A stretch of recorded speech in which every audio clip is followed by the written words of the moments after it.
Hey, everybody. Welcome in to today's Vlogmas. This is episode 13.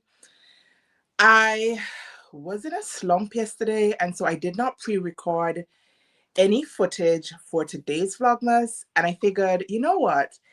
I've got a couple spare minutes. The kids are gone out with their dad, and I figured, why not do a live Vlogmas today? So here I am. If you're here with me, kicking it with me, thank you so much for joining me. Thank you guys so much for your patience with me. And for today, I am going to be prepping a pattern. And the reason I am late to today's live is because I have been frantically searching for said pattern. And there's nothing more annoying, I don't think, when you have your mind set on a particular pattern and you just can't put your fingers on it. And I just don't know what happened. I thought I knew where my pattern was, and I can't find it. It is actually the Forget Me Not April dress. I have made this dress twice before. The first iteration, I made it, photographed it, washed it, and binned it because the fabric, something got on it and it ran and it was a complete mess. And so I didn't get much wear out of it at all. And so I made it a second time, but the second time I made it in Ankara. The first one was in rayon. And so I wanted to make another iteration of this dress in rayon. And remember for Vlogmas, I think episode 1, I had showed you guys this fabric. I have pre-washed it. I had pre-pressed it. And I was looking for a pattern to make up with this fabric. And I thought to myself, ooh, maybe this rayon would work quite nicely with the said dress that I'm talking about, the Forget Me Not April. And I think I finally had my mind made up, but I just cannot find the pattern. So I am now at odds about what I want to do, whether I want to make something else with this fabric because it's ready. It's ready and roaring, ready to go. Or do I want to try something else? Now, I have also recently prepped another pattern. It's actually in my knapsack still. And this one is the cashmerette. What is it called? This is a cashmerette pattern. It's called the cashmerette swanton blouse. I don't have the level of StreamYard where I can pop the picture up. Let me see if I can find it.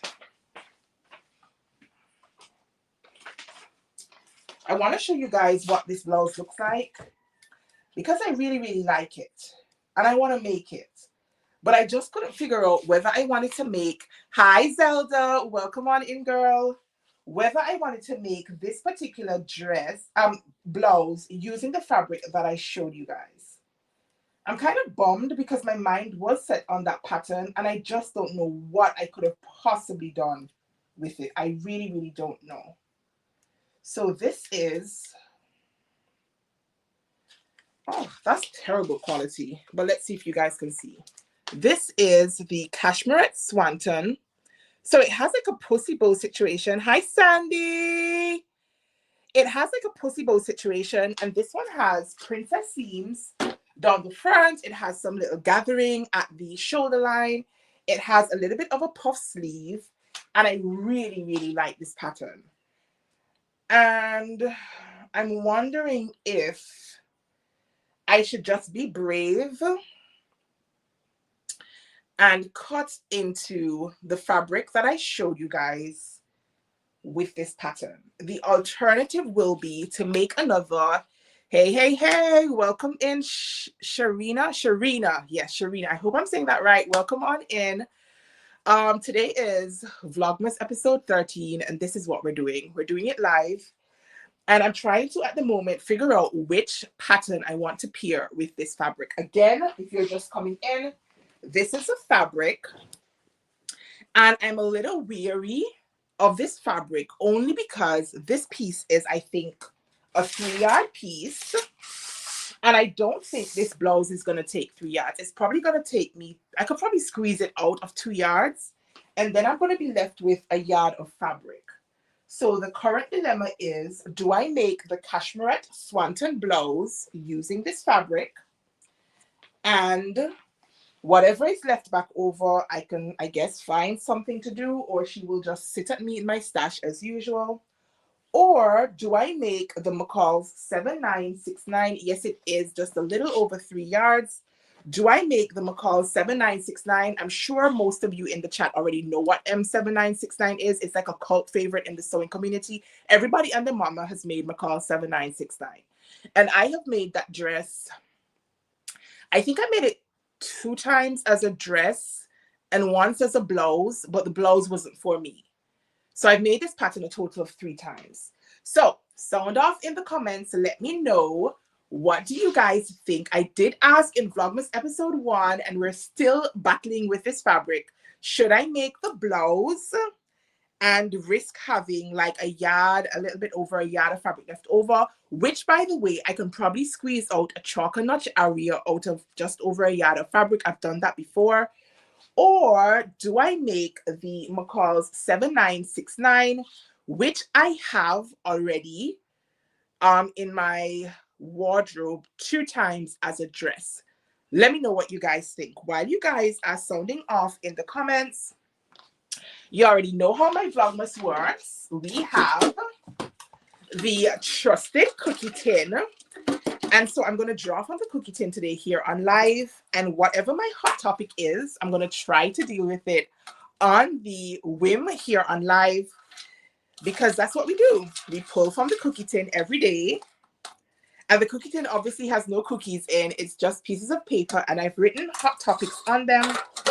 Yesterday's hot topic was meant to be rayon. And then my footage just went kaput. I had all of this footage that I recorded on Thursday from my daughter's school concert, and I was so excited to share it with you guys. And then I sat down to edit Thursday night, and there was no audio. Oh, I was so annoyed. I'm like, usually, whatever I record in the morning, I will edit it during my lunch hour at work. So while I'm eating my lunch, I will also edit. I didn't get a chance to do that on Thursday. I was really busy at work. And so I went to my daughter's school concert right after work. And then when I got home in the evening, I'm like, okay, I pulled from my cookie tin. It was rayon. I pulled some of my rayon mix, started talking. And then by the time I sat down to edit, no volume, you guys. And I'm like, what is happening? I double checked that my mic was charged. You guys know how I am with my mic and the receiver, but everything was charged. And when I was playing with it, I'm like, what's going on? I realized that my mic was on mute. In all the time that I've had this mic, I have never muted it. I didn't even know how to mute it. So I had all this footage and no volume. So I'm talking to the screen and I look like this. No volume. Oh, anyways, today's, oh, this is a good hot topic. Today's hot topic is, can you guys see? Anyways, it says measuring. And I am a stickler when it comes to fit adjustments and therefore with measurements. I feel like every good sewist needs to be making fitting adjustments. Very rarely does a pattern fit you right out of the envelope. And it's not the fault of the designers, obviously. Every pattern drafter can't draft for every single body type.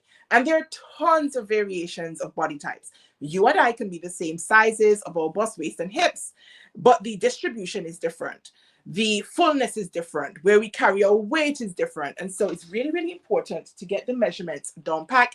And I talk over and over again about that here on the channel. So if you're new and you want to learn more about fitting, make sure that you subscribe and then go back and find the playlist that I talk your ears off about fitting and measurements. Anyway, I think while I'm going to cut out the swanton blouse. I have made some fitting adjustments, of course, to my pattern pieces. You will not be surprised, and that is because, as I just said, I am a stickler for doing measurements and the sort. And so I have started with a size 14 for my swanton blouse. I'm just trying to find the right pattern pieces so I can show you guys. And then I have gone in and made like a ton of adjustments. Let me just lower the light so that it doesn't reflect as much on the piece of paper. Right, so this is my swanton piece from Cashmerette. By the way, I am now a Cashmerette affiliate, so if you are interested in any Cashmerette patterns, I've left the link in the description box, and that's all I'm going to say about that.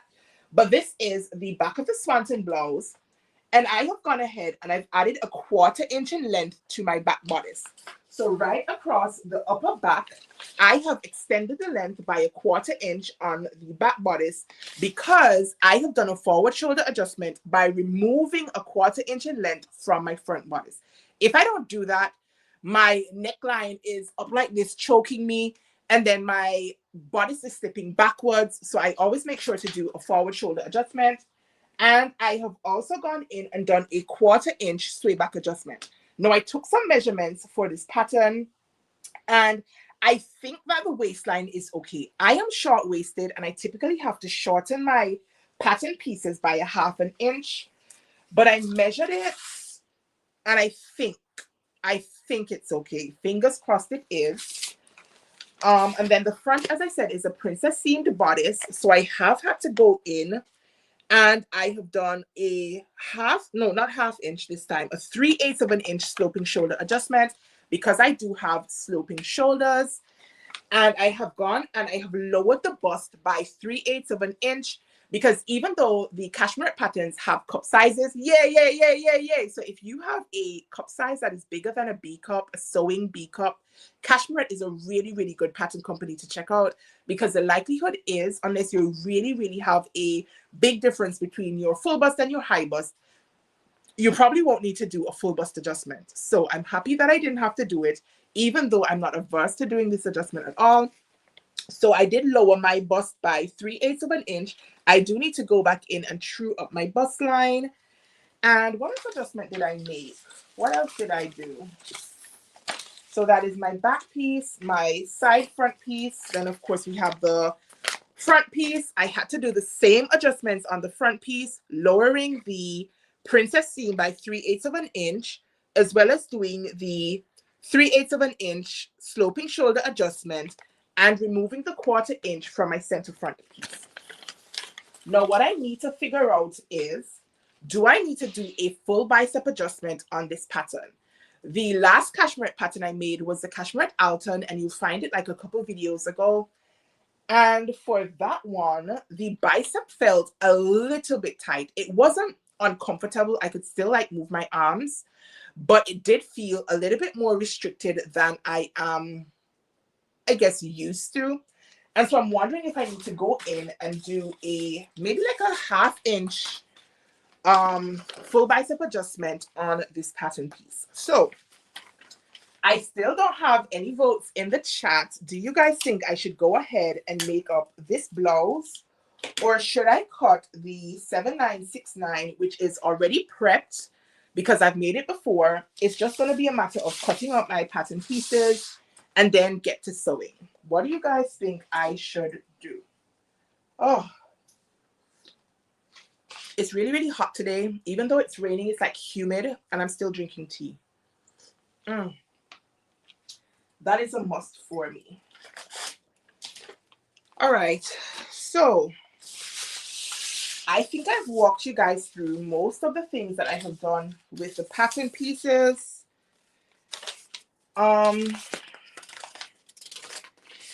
I don't know. I just feel like I'm in two minds. I think this is going to make a beautiful blouse though.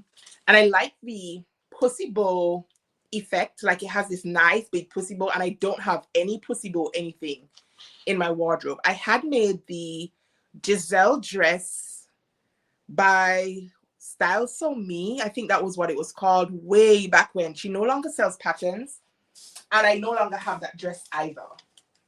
So I'm not sure. I don't know. I don't know what to do.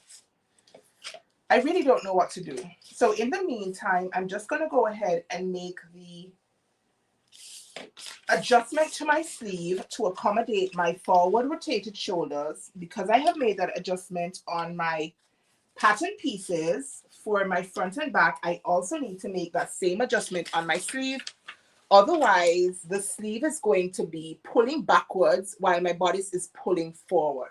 So it's really important when we're making fitting adjustments to make adjustments on all of the pieces that sort of meet up. So you don't want to adjust like your front bodice piece and shorten the side seam, for example, and then not do the same thing to your back bodice piece. There are just a few pattern adjustments that you will do either to the front or to the back, but most of them you would have to do to both front and back. I'm hoping that makes sense. So I'm just going to reduce the length of the sleeve cap on my blouse front for my sleeve, and this is how I'm going to do it. So this is, can you guys see with the light? All right, let's see if that works better. So this is my sleeve head, and I have found my center notch, like I folded my sleeve in half, and then I am going to remove a 1/4 inch from my front sleeve by closing it out, and that is going to open up my back sleeve head to mimic the adjustment that I have made on my front and back bodice pieces. I'm hoping everybody understands. So I've done the pivot right in the center of my sleeve so I can close one side and open up the other side. All right, so we've got 2 votes for the blouse. All right, so Sharina and Zelda both say to go ahead with this blouse. All right, so I am just making the final adjustments I think that I need to make to this pattern. And these are the kind of adjustments that seem very trivial, I suppose, but they're not. They make a really, really big difference in terms of the fit of the garment. Let me just pop my light back on. All right, Sandy also says the blouse, so I think I'm just going to go ahead and do that. I've got my magic tape. You guys know how I feel about magic tape as well. This roll is pretty thick, though. It's not fitting into my dispenser very nicely.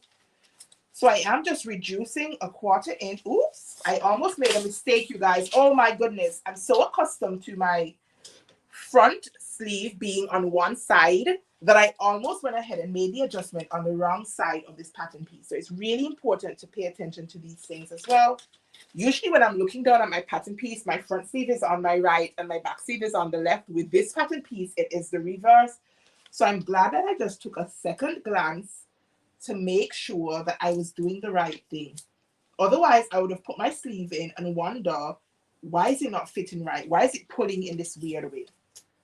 So reducing my front sleeve by a 1/4 inch, that is the amount of the adjustment that I made on the bodice piece, and then increasing the back sleeve by a 1/4 inch. I just need a little piece of scrap paper so that I can fill in the gap that I have created. I'm wondering to myself as I'm doing this, if I can get away with this sleeve. Now the finished sleeve for the swanton, let us see what the measurement is. Oh, la, la, la, la, la.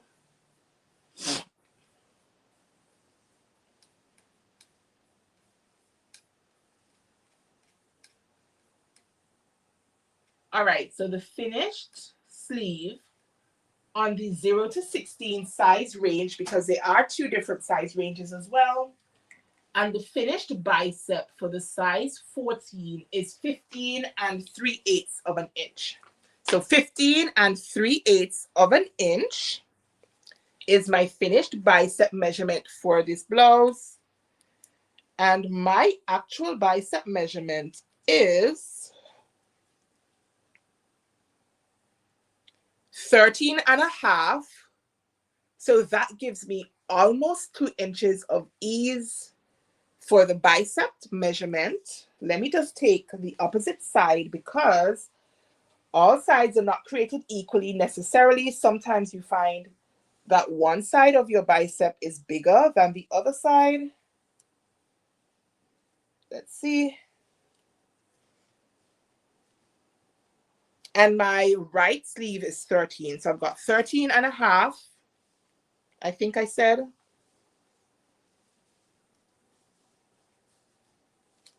So I've got 13.5 on my left bicep and 13 on my right bicep. So the finished garment measurement for this, as I said, is 15 3/8. So that is 1 7/8 of ease in the bicep for my biggest bicep. Usually you need about 1.5 inches of ease. So I'm hoping that I can get away with this 1.7 for my bicep. And that would mean I don't have to do a full bicep adjustment. Oh, thank you, Sharina. Yay! I'm very, very enthusiastic about measurements. I'm happy to hear you say that. I don't think they're as difficult as people make them out to be. I think the most difficult part is figuring out what adjustments you need for your body. And once you have an idea of what you need for your body, then the actual adjustment in most cases, I find not to be that difficult. And for me, they make the world of a difference. Why do I spend all this time taping together a PDF pattern, which I don't like doing, but have to do anyway? Why do I take so much time and spend so much money shopping for fabrics and then having them shipped to me here on the island? If you didn't know, I live on a tiny island in the Caribbean called Montserrat, and it's expensive to get things to me here. So for those reasons, I make sure that I do my measurements, measure my pattern pieces, double check the finished garment measurements for my pattern. Even if I don't read the instructions, I'm going to go ahead and check those measurements. And then I generally feel comfortable about making my adjustments and cutting into my pattern pieces. Now, sometimes I have the adjustment a little bit off. Maybe I did it 3/8 of an inch and I could have done it 1/2 inch, but it's not a huge deal in the grand scheme of things. And then the next time I make the pattern, then I can just tweak it a little bit more. But usually my finished garments fit me a hell of a lot better than if I made no adjustments at all. So I'm really, really always very enthusiastic and encouraging people, take the extra time to make your fitting adjustments.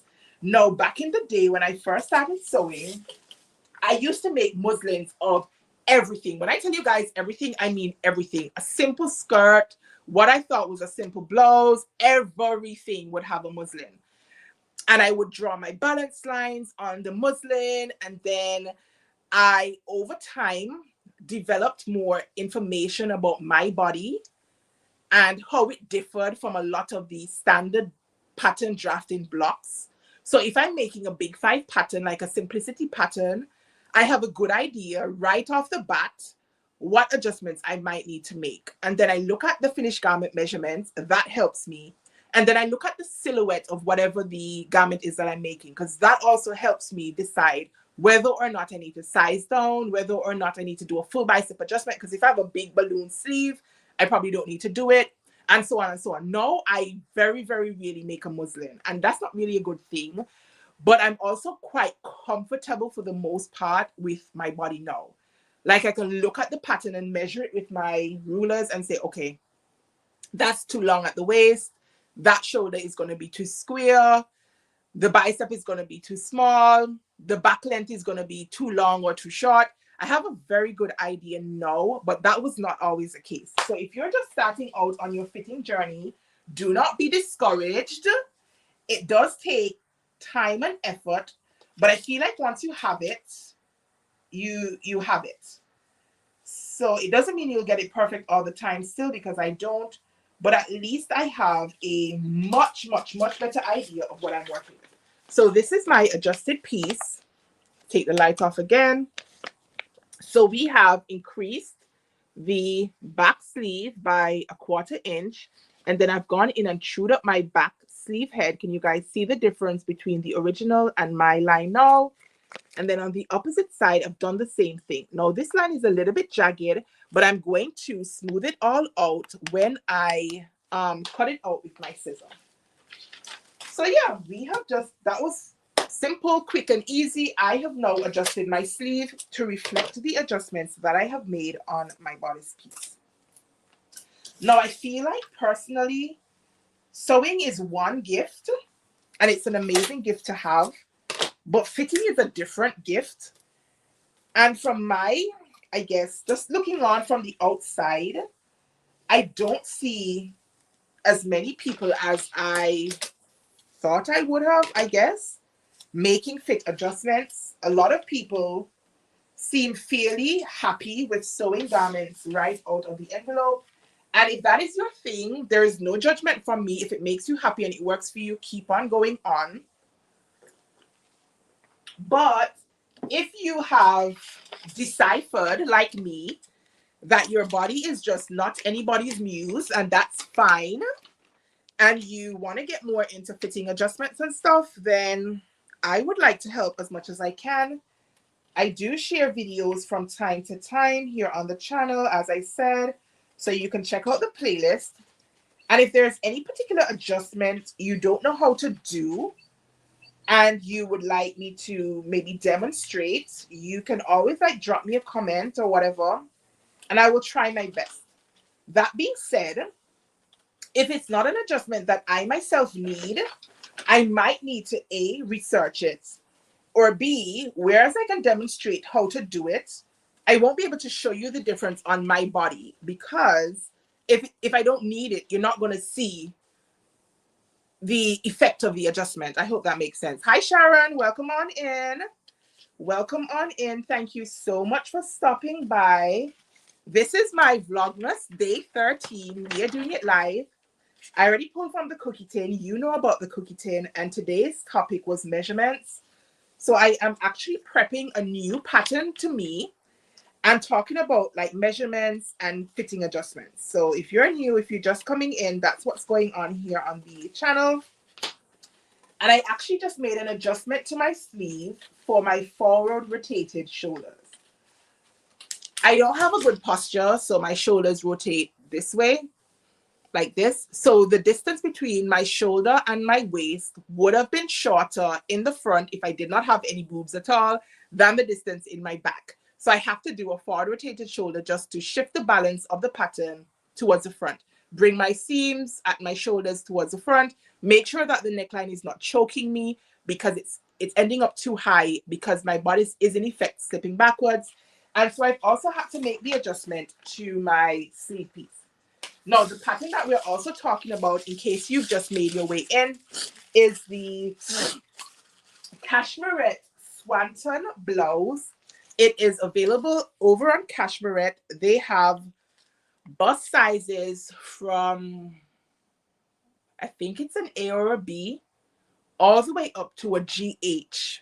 So it means that if you have, I think a GH is like 6-inch difference or so between your high bust and your full bust, then you might want to check Cashmere out. I am also now an affiliate for Cashmere, and I have left my link in the description box if you're interested to check out their pattern catalog. I am going to be exploring more of their pattern catalog for 2026 because I now have 1 year's free access to their catalog. And so I am tiptoeing around some of their patterns and seeing how they work for me. Now, so far, I have made 4 of their patterns. This one is going to be number 5. I did the Hatton fleece, which was meant to be made in like a fleece fabric. I'm like, it's hot. I am hot. Can you see how I'm sweating? And I'm just standing here talking to you and cutting out a pattern piece. And it's hot. So what would I be doing with fleece in the Caribbean? And this, I made this one in like August when it was even hotter, and it's December now. So I made that one using a cotton sateen camouflage fabric, and I love it. I absolutely love it. And that is, I think that project was a good indication for me and hopefully for you guys who watched, that you don't always have to follow the fabric recommendations. That's another area that you can show some creativity by switching out your fabrics from whatever it is that they recommend and trying something different. It may work, it may not work, but I mean, it's fabric, it's creativity. All right, who says they need a 4-centimeter adjustment on a 2-piece coat sleeve, but I can't find a solution how to do it? Fitting can be exhausting, I think. Finding what you need to do can be exhausting. What kind of adjustment do you need? Do you need a full bicep adjustment, or do you need to do what I did, like a forward rotated shoulder? Is it that you need to like lengthen or shorten your sleeve cap, or is it that you need to increase the bicep? Because if it is a 2-piece sleeve, you're only going to increase the bicep on the upper sleeve, not the lower sleeve. So leave me the comment down below. I'll come back and check while I'm talking to you. And let's see if we can help you figure out your adjustment on your coat piece. And I feel like a coat is a major, major investment. I've never made a coat, obviously. As I said, look at this. Look at this, and I just started talking. what would I be doing with a coat? Right, so the next cashmere pattern that I made was the cashmere Astel. Now, Astel is a bias cut skirt. And so I shared that one on the channel, but instead of just sharing like the making of that skirt, I decided it might be fun and helpful to share. I think it was 5 tips for working with a bias cut garment based on my experience. So I thought that was a good video where I was not only showing you my completed project and going on and on and on about the cashmere pattern, but also sharing some vital information about how to work with a bias cut garment if you never have before.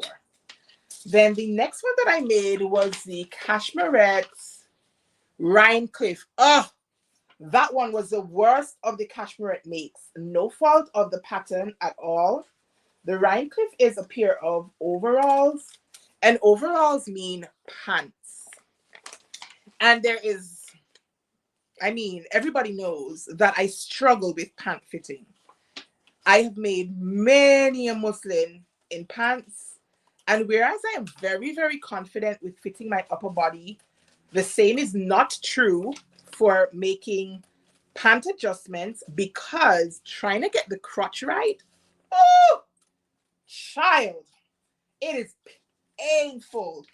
And I think I go through periods of enthusiasm when it comes to pant fitting, and so I will like get stuck into it for like a month, 6 weeks, and then I'm over it and I'm like, okay, we'll try again sometime later. And that has been what I have been doing for the last couple of years.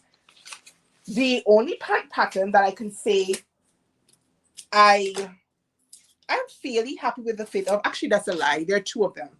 The first one is the sagebrush, not the sagebrush, the saguaro trousers by Friday Pattern Company. I think I figured out for the most part what I need to do with that one. And the NH Riviera trousers by NH Patterns. That one too, I think is, I mean, it needs some tweaks. It's a little bit hungry in the bum, but it's not terrible, like not as bad as some of the others. So that's what happened with the Rhinecliff. I was able to make it up. Construction wasn't the issue, but I didn't love the fit of the crotch. And so for that reason, I am not as excited about that make. And I did say I'm going to come and do a full review on that pattern here on the channel, because I also feel like it shouldn't just be all about the wins. Like it shouldn't just always be what works, because real life is not like that. Everything is not peachy. Everything doesn't turn out fantastically. Everything is not easy to make. Everything doesn't work the way you think it will work. And so I do need to come back and do a full review of that one here on the channel. But I kind of got distracted because Christmas was coming around and I knew I wanted to do Vlogmas. And so here we are. All right, so your bicep for your sleeve, go and look at the pattern and see if your upper sleeve has a completed sleeve cap, which it should. So you're just going to make your adjustment for the bicep to your upper sleeve piece only. You don't need your lower piece to do a full bicep adjustment on a 2-piece sleeve. So your lower piece is going to be the underarm area, and what you're going to make the adjustment to is your upper piece. So the only reason you're going to need to have your lower piece, depending on how the sleeve is drafted, is to figure out where your bicep line is going to be straight across the pattern. So pin them together. Say this is your lower piece and this is your upper piece. So pin them together right at the top of your side seam, your sleeve side seam. Measure down your seam allowance. So if it's 1/2 inch or 5/8 of an inch, and then you want to establish the grain line for your upper piece, and you're going to draw your bicep line right across the 2 pattern pieces, and then you're going to put your undersleeve to the side, and you're going to focus only on your upper sleeve. When you have your upper sleeve, there is a bicep adjustment tutorial here on the channel. You can probably go and find it. and you follow the instructions as if you were working with a completed sleeve, but only on your upper sleeve. I'm hoping that makes sense, and I'm really hoping that it will help you. Try it, see if it works. If it doesn't, you can reach out to me over on Instagram. It's on social as well. Just drop me a DM and we can talk more about it.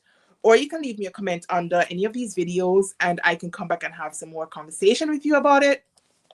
But I feel like that should help you quite a bit. So let me know if it works. Find the tutorial, follow the steps, but you're only using your upper sleeve. I don't have a flexible ruler. I had made this like thing I had seen about using foil paper to do it, and I did it. And I'm like, okay, I have an idea that my body is, and I knew my body is front heavy, like all of the weight I carry in my front, but I still couldn't get the curve bit. I don't know what to say. I think I'll go back into it again in the new year. And I also have, I think it's knock knees, like my thighs come together until my knee, like they knock up my knees or whatever. All of these considerations for pants, they just drive me crazy. I'm going to get it because I'm not going to give up. It's just how long it's taking. It's taking me forever and a day. But we'll get there in the end. So that's what I'm telling you guys. Don't give up on your fitting adjustments. Keep going. And if you make only one fitting adjustment to your pattern pieces, say you're making this blouse, and the only fitting adjustment you have figured out is that your bust, your waist, and your, well, the hip line is negligible for this pattern, but your bust and your waist, you at least want to have those in the right position. Because if you don't, you might end up thinking that you need a full bust adjustment, and it's just a matter of your bust point is too low or too high. And so it feels like it's pulling across your boobs when maybe that's not the case at all. So if you can do nothing else yet, fine, measure and make sure the distance between your shoulder and your bust is correct on your pattern piece as it is on your body, your shoulder and your waist on your pattern piece as it is on your body, and you will see the world of a difference that makes. It's horrible when your waistline seam is down here and you're short-waisted and it should be up here. And so your pattern piece looks like it's pulling across your tummy because the smallest part of the waistline seam is now at the biggest part of your body. And you think to yourself, oh, this looks terrible. And it's really a matter of pull it up, make sure it coincides with your natural waist, which you can usually find by bending over and you have a little dip. If you can't see it, you can feel it. At least make sure that those parts are in the right place. And then the next time you make the blouse, you might say, okay, well, no, my bust, waist, and hips are in the right place, but it's too tight across the bust. Or it's slipping backwards, so you need to do a forward rotated shoulder. Things like that. And you work your way up. And if it's a pattern company that you use time and time and time again, more often than not, you will have an idea of how to start the fitting adjustments on similar patterns from said pattern company. I hope that makes sense. On the side, which is, I made a pair of pants long, I believe it. I really need to, I really need to get, it's just a time to actually sit down and play around with it. Because I just want to sew. I don't want to fit anymore. I want to sew. But I can't be telling you guys to work on your fitting journey and then not work on mine. So, as I said, fairly confident with my upper body, but I need to work on my lower body. You guys, I'm going to put the fan on because I am melting. And this is ridiculous. Let me know if you can hear it and then you can't hear me. Because, oh.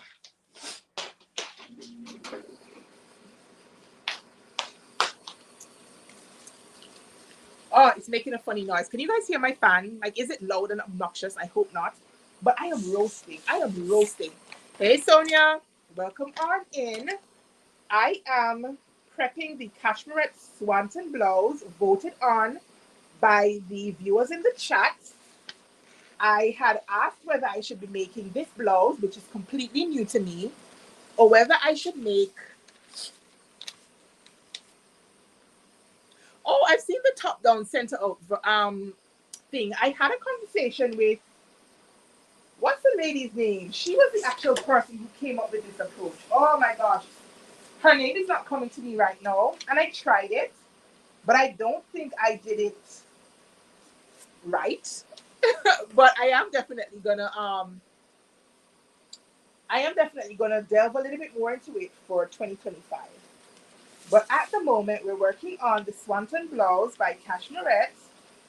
The option was either this blouse, which I've never made, so I'm going to be figuring it out as I go. This is going to be something new for me. I've never made a pussy bow blouse before.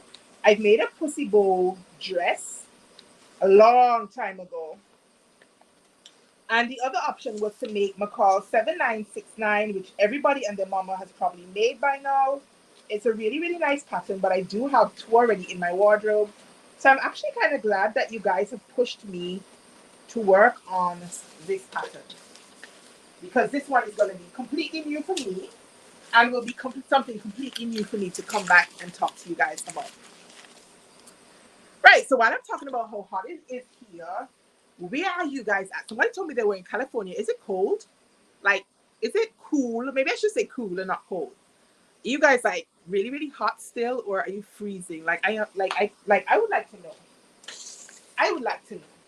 All right, so we've got a finished pattern piece. I'm really hoping that my decision not to shorten the waist is a good decision. And I'm almost feeling like maybe I should shorten it like a 1/4 inch, because it would mean it will either end up perfect or a 1/4 inch too high, which for me is not going to be a huge, huge deal. So normally I have to do a 1/2 inch shortening because I'm short-waisted. I measured it. I think it's okay. But this one does have a back dart. So if my back dart is too low, if it didn't have a back dart, I wouldn't have been as fussed. But it does have a back dart, and it's a fisheye dart. So if it's too low, then the widest part of my dart is going to end up too close to the upper part of my bum, if that makes any sense to you guys. So I think I'm actually going to shorten the pattern pieces instead of by a full 1/2 inch, by a 1/4 inch, and that will allow me to tweak it, either removing the 1/4 inch on another version, or say, oh my goodness, I should have raised it a little bit more, but it's not a really big deal. So I think we're going to do that. And because we're talking about measurements, I am going to show you guys all 3 pattern pieces, because I'm going to need to shorten my front piece, my front bodice piece, my side front piece, and my back bodice piece. You cannot make this adjustment only to your front pieces and not your back piece, because then when you go to sew your side seam, you will discover that your back seam is longer than your front seam, and we don't want that. Now, the pattern also tells you to lengthen and shorten it all the way down here. This is near the end of the blouse. I am not going to be obedient. I am not going to shorten it down here, because my issue is up here, not down here. If I shorten the blouse below my waist, my finished blouse is just going to be shorter, but the waistline is still not going to be in the right place. Does everybody get that? So what I am actually going to do is I am going to shorten the blouse up towards my waistline. So I'm going to grab my back piece and my side front pieces first, establish where about my waistline is going to be, which is about 6.5 inches from my arm side curve on my body. And then I'm going to shorten it there. I'm not going to shorten it where the pattern says. Otherwise, I will not have solved my fitting issue. My blouse will be a 1/4 inch shorter, but my waistline seam is still going to be longer and not in the right position for my waistline seam. So it's very important when you're making your fitting adjustment to make the adjustment where you need it. What the pattern tells you is simply a guide, but you know your body better than anybody else.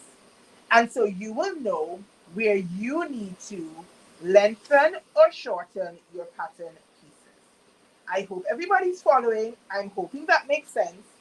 Even if they tell you to shorten it here, it doesn't mean that your body needs it shortened here. So you're going to find a place that coincides best with your body. It's just a suggestion. Now, if I wanted my blouse to be a quarter inch shorter or longer, because this will still have the effect of making my blouse a quarter inch short, I should add that.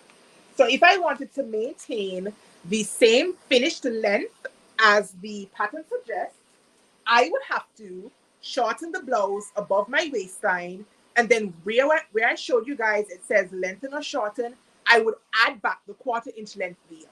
So the waistline would be where it needs to be, and then the lower part of the blouse would be lengthened by a quarter inch so that it looks like what the pattern suggests. No, that is not a big deal to me. I don't need my blouse to be a quarter inch longer because the likelihood is I'm going to be tucking it into a skirt or something like that. Or if I wear it outside of my skirt or trousers, I don't want it too long.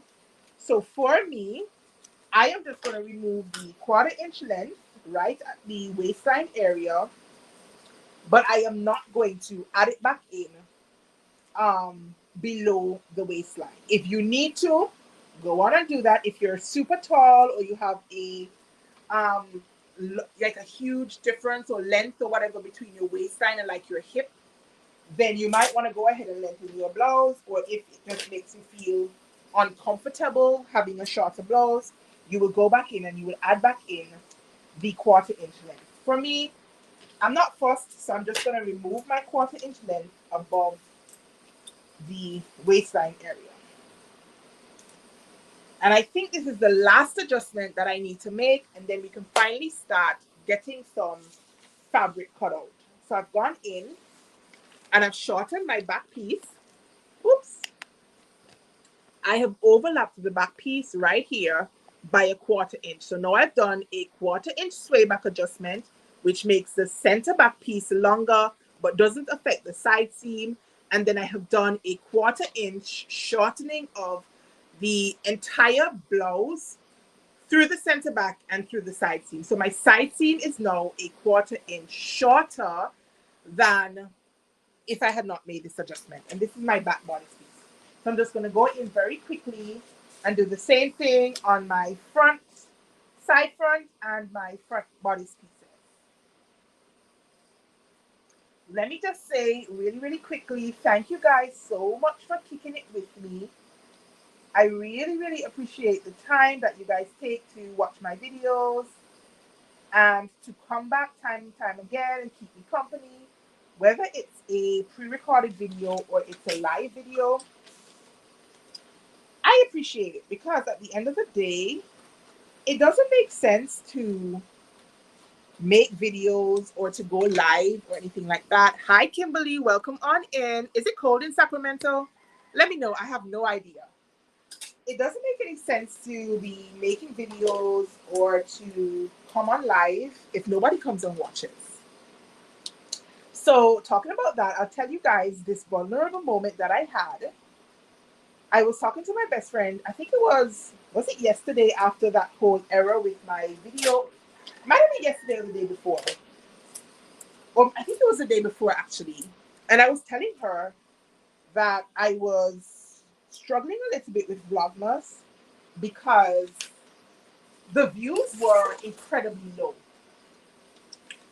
And even though you want to say to yourself, you know what, it's much more than like a view. It's about building community and really like making yourself available to have relationships with other people who are just as enthusiastic about sewing as you are. So that is the main goal. But I cannot lie, it is painful as a content creator when you put time and effort into creating a piece of content and nobody watches. You feel like you've spent all of this time prepping your whatever it is you're doing. If it's a sew along or if it's like Vlogmas when you're out and about with your camera, sticking it in everybody's faces so you can share what you're doing with other people. And there are moments of discouragement when you feel like, oh my goodness, nobody's watching. This is probably just terrible. maybe I should quit. And the, I guess, logical side will tell you, you know what, people are busy. It's Christmas, there's lots going on, there are lots of vlogmases on YouTube. And so you tell yourself, it's not you, it's the algorithm, it's life in general and whatnot. And so that is why last year, they weren't great either, but I kept going because it was like, there were some people who were really, really enjoying it and they were letting me know. And my best friend was like, but I can see it all over your face whenever you're talking about anything sewing, how passionate you are. So why do you care who's watching? And I'm like, but then doesn't that kind of like defeat the purpose? Like, am I being passionate for myself? Like, it's because I want to entertain people, I want to help people, I want to be actively involved in people's sewing and fitting journeys. I want them involved in mine.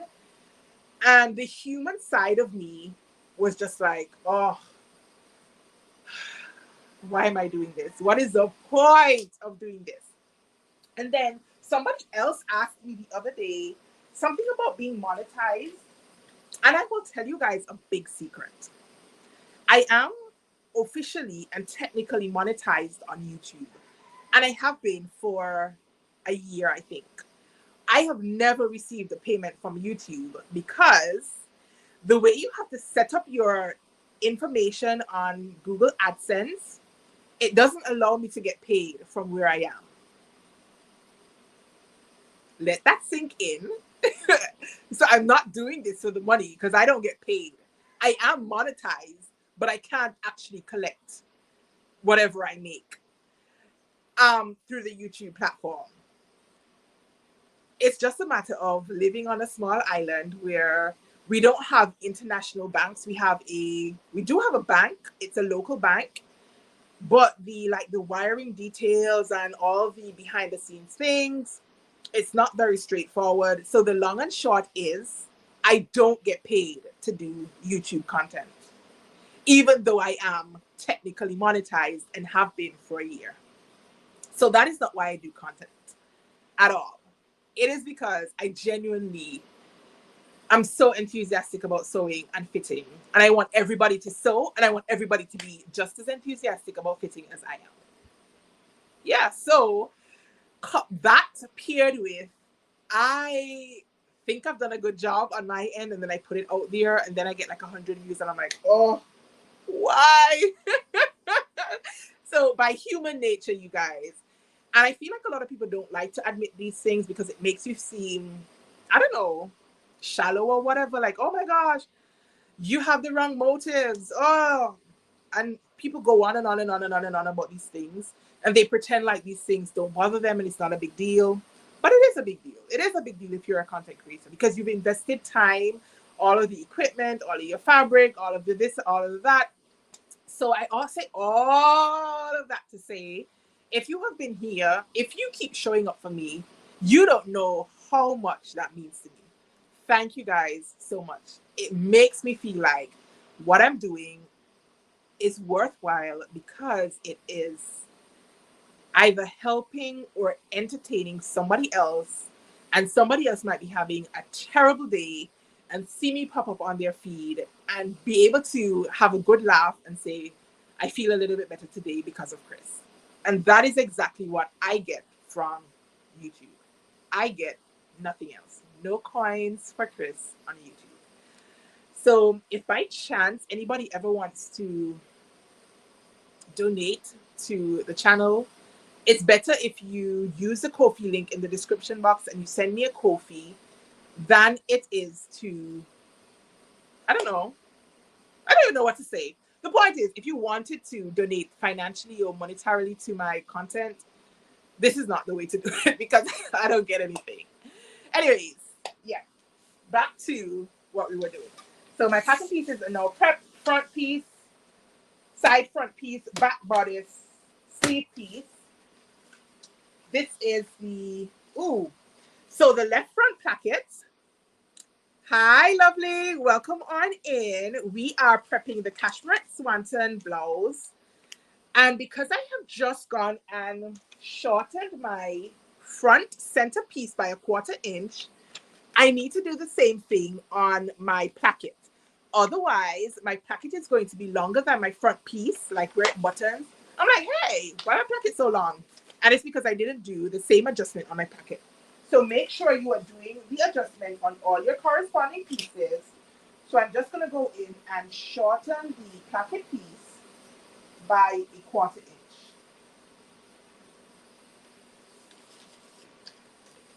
Right, while I do that, is everybody ready for Christmas? Who, if you celebrate, that is, because I'm aware that not everybody celebrates Christmas. Do you have your tree up? Is anybody making gifts for anybody this Christmas? Because I am certainly not. I am not. My kids are not really at the age where I think they fully appreciate a handmade gift and everything that goes into it. I used to sew for my daughter all the time, but she doesn't like wearing dresses. And I'm not making jeans for all the reasons I said earlier on about pant fitting. And so I'm just not sewing for her. And my son is growing like a weed. And so by the time I finish sewing for him, it'll probably be too small. And I don't got the kind of time. So I'm not sewing for them for Christmas. But I have ordered gifts. I have not received said gifts. They're somewhere on the sea, I hope, getting to me. I am aware that we're getting closer to Christmas, and I still have gifts that I'm waiting on. Again, I've ordered them since the end of October, and we're now in the middle of December, and Kris is still waiting, but there is a God, and he knows best. So if they get here on time, my kids will have their Christmas gifts. If they don't, they are going to have to learn to exercise a little bit of patience. That's just what it is. So I've gone in and shortened it a 1/4 inch. And something I did not mention is I like to write what I have done to my pattern pieces on my pattern pieces. In the past, I used to write them in a notebook. And I had notebooks every year with all the things I made, all the fitting adjustments. And so I could easily like flip back in my notebooks. But then I realized, why not write them on the pattern pieces as well? Or at least do that so that the next time I pull out the pattern pieces, I know exactly what size I have in front of me and what adjustments I have made. So if I need to tweak said adjustment, it's right here in front of me. So that's a little tip. If you don't already do that, maybe go ahead and do that. So now my packet piece is ready. And then this is the sleeve band piece. I did not make any adjustments to the end of my sleeve, only to the sleeve cap. So I don't need to make any adjustments to that piece. And then we have, what is this? This is the necktie for the pussy bow.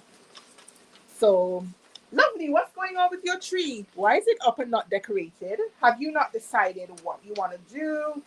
Or have you just not gotten the time? What color scheme are you doing? Thanks, Kimberly. I'm hoping for the best, but we are waiting to see. I am just cutting out the neckline piece, and this pattern has a really, really voluminous tie, or it has like a smaller, more delicate tie.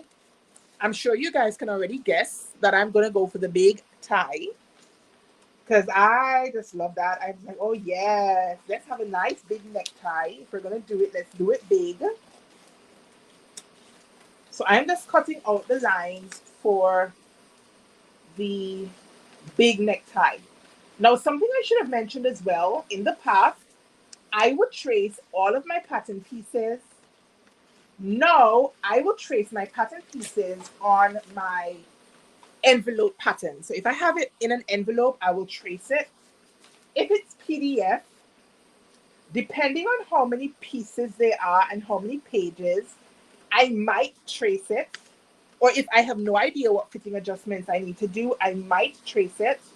Otherwise, I can go ahead and make the fitting adjustments directly to my PDF copy, which is what I'm doing in this instance.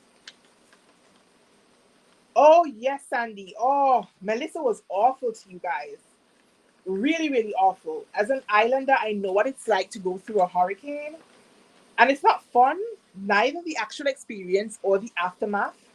And so I'm praying that you guys can bounce back very quickly. Jamaica is very, very resilient. I lived in Jamaica for 2 years. I went to school in Jamaica. So I'm very, very well acquainted with Jamaican people, and there are a lot of Jamaicans who live here in Montserrat as well. So I'm praying that you guys will bounce back strong. And the islanders generally are quite resilient. We've been through lots and lots of natural disasters. So I'm praying that even though Christmas will be different this year, that you can still find some peace and you will still find some enjoyment for you and your family over this Christmas season. Right. I've got them, you guys. Do I got them? What is this? What is this piece? Oh, last piece. I thought we had gotten to the last piece, but this is no the last piece. This is a hidden button placket because this blouse not only has buttons, but there's a hidden button placket, which I think is a nice touch. And I'm trying to think, I probably did this once in my Deer and Doe Melilo shirt a long time ago. And then I made that blouse or shirt again, and I didn't do the hidden placket because I'm like, can we just get to the actual sewing?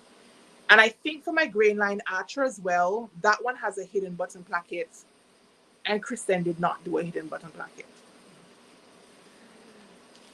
I mean, one of the reasons why I don't love a hidden button placket is because usually you have to go and put the buttonholes in very early on in the process.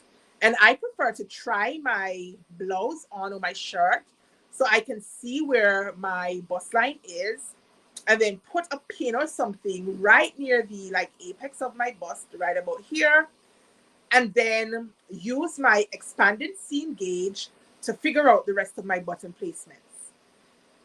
And I can't do that with a hidden button placket. You have to kind of follow the button guidelines, and usually they're not in the right place for my boobs. They're too high or too low. And then you get some gapping here, even though it fits technically, just because there's not a button there, and that's where your boobs are. So it's kind of pulling away, even if it fits. So that is why I don't typically like doing a hidden button placket. Hi, Nancy. Hi, Tajri. Welcome on in. I am working on the Cashmerette Swanton blouse. It's a shirt with a pussy bow neckline. This is the first time I am making this blouse pattern, but I am now a Cashmerette affiliate. So I've left the link to my Cashmerette affiliate, whatever, down below in the description box. I am so far enjoying their patterns. I like that they have two size blocks, both size blocks, and not drafted using the same pattern block. So if you're 0 to 16, they use one block. If you are 12 to 30 or 32, I think, they use a different body block altogether. And they draft for cup sizes up to a GH. So if you have, I think, a maximum of a 6-inch difference between high bust and full bust, it means that you probably don't have to do a full bust adjustment. And I think that is key. Size inclusivity is not only sizing from 0 to 30 or 32. It's also about the girls, and having the option of having lots of cup sizes is great. Great. So far I've been exploring them and I'm enjoying them. So thank you guys so much for popping in. I am just finishing up prepping my pattern pieces. This is my Vlogmas day 13 as well. And so I pulled from my cookie tin, and the hot topic for today was measuring. So I'm talking about measuring. I'm demonstrating measuring on my body, as well as the fitting adjustments that I am making to my pattern pieces.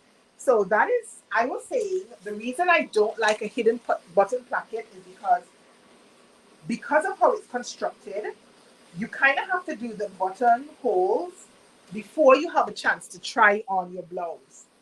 And usually they're not in the right place. But if you wait till after to do it, it's very, very difficult because of the hidden button placket. The buttonhole foot is not even, and then you end up with jaggedy buttonholes that want to make you pull your hair out. And so I have in the past just ditched it and just done regular plackets that allow me to try my garment on, establish where my bust apex is, and then adjust the buttonhole placement to suit. But maybe this time I'm prepping the pattern piece. And maybe this time I will do it with the hidden button placket because I quite like how it looks on the like the line, the envelope or the envelope, pattern envelope or whatever. Right, so this is the last pattern piece. Oh my gosh, we have made it. After an hour of chatting and prepping, we are finally nearing the end of the paper and about to get into the fabric. Now, since we have a couple people joining, I should show you guys the fabric as well. This is the gorgeous rayon fabric that I want to make my blouse in. I just think this is beautiful. I really had my mind on it to make this into a dress because I really, really like the print. And I do have just over 3 yards of fabric, but I have it in front of me still. I was wondering whether to make this pattern or McCall 7969, and the viewers voted for this pattern, so we're prepping it. And I still have a slight hesitation about cutting into this fabric for this blouse. I think it'll be pretty though. So I am just finishing off prepping my pattern pieces. I was asking if everybody's ready for Christmas, who has trees up, what color schemes y'all are doing. Lovely says her tree is up but not decorated. Does anybody else have a tree? Is it decorated? What color scheme have you done? I have done red and white. I wanted a peppermint tree. Some of my decorations are also lost at sea, but I used what I had and it turned out quite nice, I think. I thought that, you know, when the other things come, I might tweak the tree a little bit and add in a few more things, but maybe I won't. Maybe I'll just put them up for next year. But I will keep you guys posted accordingly. Thank you, Kimberly. It is a very, very pretty piece of fabric. And I was going to make the Forget-Me-Not April dress out of the fabric. But before the live, I just could not find my pattern. And I have printed it. I have prepped it already. And I just don't know. I don't know. I don't know what I did with it. Now, in terms of FBAs, what did somebody say about FBAs? Oh, yes, she does have some good resource materials on like fitting and so on. If you join their Cashmere Club or whatever, you get access to some of the fitting resources and so on. Outside of that, if you don't have the coin to purchase a membership or you're not interested, there are videos here on the channel as well demonstrating different types of full bust adjustments because they're not all created equally. I have on the channel one for princess seam full bust adjustments, one for a bodice that has no darts at all, and then a standard one, I think, with bust and waist darts, and another one with gathering instead of darts. So there are a couple of tutorials here on the channel as well where I walk you through a full bust adjustment. So if it's new to you and you want to get an idea of how to do it, I promise you they're not as difficult as they seem. And once you do them a couple times, you could do them a lot quicker than you can imagine. And if I weren't talking to you guys, I would have done my fitting adjustments, probably finished cutting out all my pattern pieces already. So it's not as time consuming as you would think. Oh, did you, Nancy? Ah! I am a Twilight Winter. Oh, I love having my colors done. Oh. Some people are enthusiastic about having their colors done. Other people don't subscribe to it, and that's fine. I personally think that just like with fitting, just like with knowing your body type, I'm going to be bringing lots of content in the new year on body types because you guys responded so positively to my Vlogmas 11 or 12, 11, 10. Sometime this week I was talking about body types.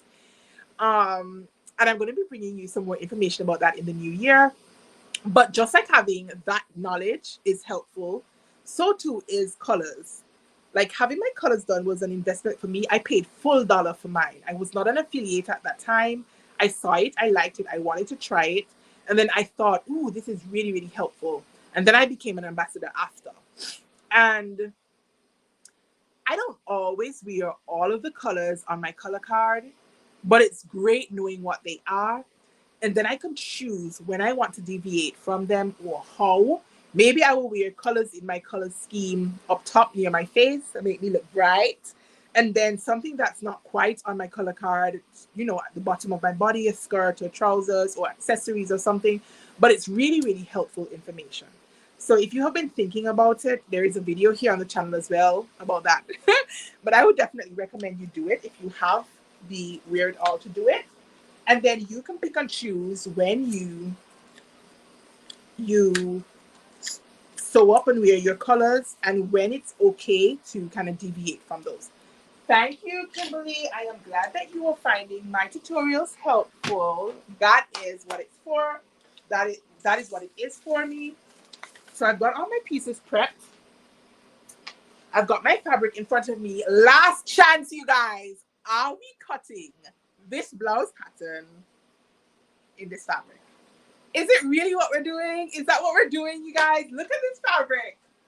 Ah, for those of you popping in, I had to pull up the Swanson blouse on my computer because I don't have the StreamYard where you can like pop up things on the screen. So let me just find it once again so you guys can have an idea of what it looks like.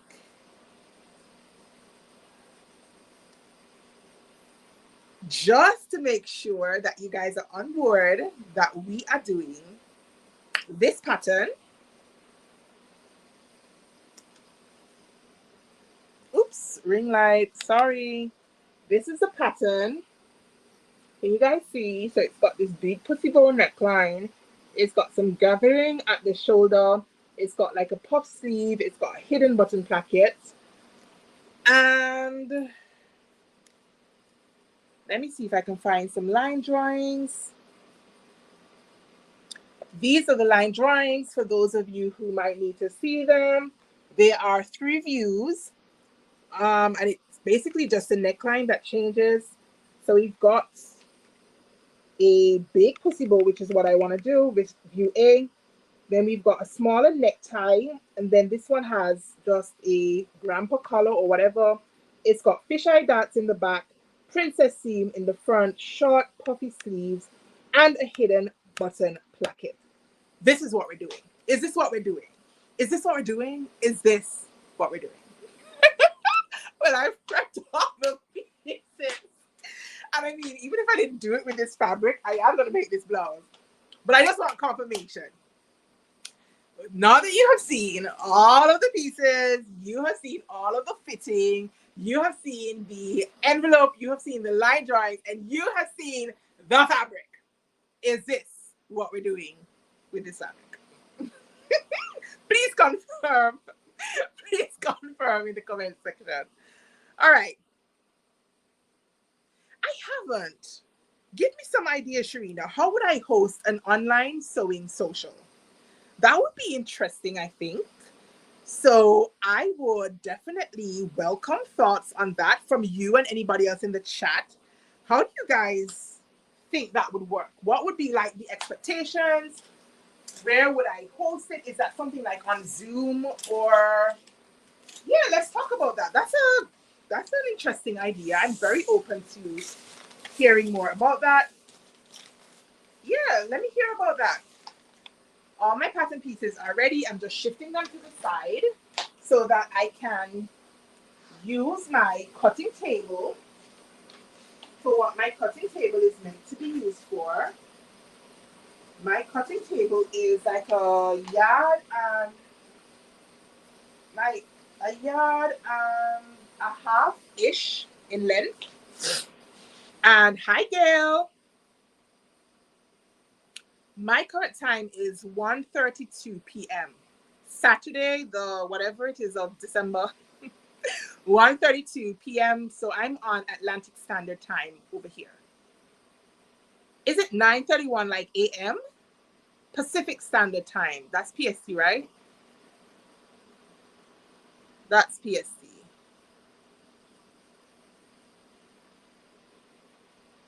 Yeah, like how would I work that? Would it be like a Zoom thing? Is everybody going to be sewing? Are we going to be sewing the same thing? I did have that idea when I was talking to the lady who I deal with for Cashmerette.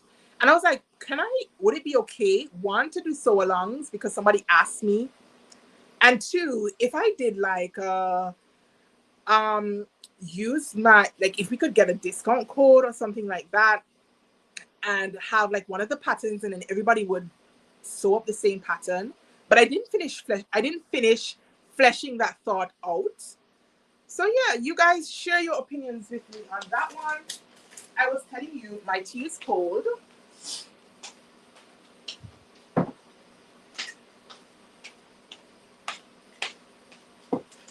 I was telling you guys that technically my table is quite big, but I have like half of it taken up with sewing stuff. Ah, so it would be a Zoom call. Okay. That would be cool. Was it like a free social? Did you guys get stuff? Did you sew the same thing? Or was everybody free to sew whatever they wanted? I am very, very intrigued by this suggestion. So thank you so much for the suggestion. I would love to flesh it out some more. So share your ideas and thoughts on it here in the chat. And then when I have some quiet time, I can go away as well and think about it some more, like how I can pull it off. But I am intrigued by it, of course. So I am just putting my fabric on my cotton mat. You guys, for my birthday, I wanted a big mat. So I was like, I want a big mat for my birthday. So my husband was like, what do you want for your birthday? I'm like, a big mat. I think it was more my fault than his. This man got me a big mat. But not the big mat that I wanted. I was like, I want a big mat, like the brand Big Mat, like Anna's Big Mat. He's like, I thought a big mat was just like a bigger size mat. I'm like, no, it is a bigger size mat, but it's Big Mat. It's a company, Big Mat. I want a big mat. Anyways, he got me a bigger size mat. So I do have that on my cutting table now. And I'm using it. It got warped with the shipping. It wasn't packaged very nicely. Again, no fault of his. And so there is a big like warp in the middle of my mat that irritates me. But luckily, it hasn't prevented me so far from cutting out my pieces. I'm happy that this fabric is not, it seems, directional, and there's going to be no print matching with this one. All right. So along, let me see. I think Zoom. All right. So Zoom would be a good platform. I'll have to look and see like how you would host on Zoom. Like if I would need to pay for like a Teams or something, I don't know. I'll look at it. It can be free, so, or focused. All right. So along would be fun. All right. Maybe we can do a live sew along. That's a good idea. Thank you so much for that. Oh, that would be cool. I think I should look into that. Maybe have a pattern or a type of pattern so everybody's doing either the same thing or something similar. That would be nice, you know. I'm wondering if I did that, if it would be too difficult to incorporate some fitting into it. Like, you know, would that be too long? Like, would that be, or would it have to be like a series if I wanted to do that? Would we have to make muslins? I'm definitely going to give that one some thought. Now I'm in my bucket because I am looking for a new rotary blade for my rotary cutter. So I haven't changed my blade in the last, how long have I not changed my blade? So I've got an LDH rotary cutter. This is my cutter of choice. I hardly use scissors anymore. And I used to be team scissors all the way. I am now team rotary cutter. But the last time I used it, I felt like it wasn't cutting through my fabric as smoothly as I want it to. And I saw a trick about using a piece of tin foil to sharpen it. Sweet Sharina, drop me a message over on Instagram because I think that will be the best way for communication, I guess, about this. But that would be good. Thank you so much for that. I would love a focus topic. On rotary cutting, for real, I used to be team scissors. And I had an Alpha rotary cutter. I had like 2 or 3 actually. And they never cut my stuff right. And so I used to revert to using scissors. And then I came across LDH one day. And I'm like, does it really make that big of a difference? I can confirm that it has made a huge difference for me. And I also think that I used to have my rotary cutters stored on my pegboard. And again, I live on the islands and we get a lot of what's called sea blast here. So even though I technically don't live right by the water, it's funny how that works. All right, Sharina, that works. Thank you. It meant that my rotary cutters apparently were rusting. And so that might have been the problem. But this baby right here, and I'm not affiliated with LDH in any way, but I love this rotary cutter. I love it. The blades are expensive for me. They cost like $50 for a pack of 6, and they take forever to get to me here on the island. But for me, so worthwhile. So worthwhile. So, LDH, add it to your Christmas wish list. It was a life changer for me in terms of using rotary cutters, and it's super, super, super sharp. And I actually have to double check because they're really, really thin that I only have 1 blade on. There was a time when I was using it and I had 2 blades on, you guys, burning out my blades and didn't realize. So I changed it. What did I do with the old one? Oh, I found it. So I'm just changing that now because it's rayon fabric. I don't want to have it pulling in any way. Keyhole necklines is a great one. I love me a keyhole neckline. And I just made my very first keyhole pattern, which was the Cashmere Alton. It's here on the channel. And I really, really, really enjoyed making it. And I love it. I love it. So that is a very good suggestion. And it would mean that people can choose their pattern. There are a couple of them out there. There's a simplicity one. Then there is one by, oh, what is that company called? Is it not Helen's Closet? Somebody else has a keyhole neckline. Oh, I can't remember right now. I was looking at it the other day. Somebody had suggested Sudley blouse. Sudley blouse.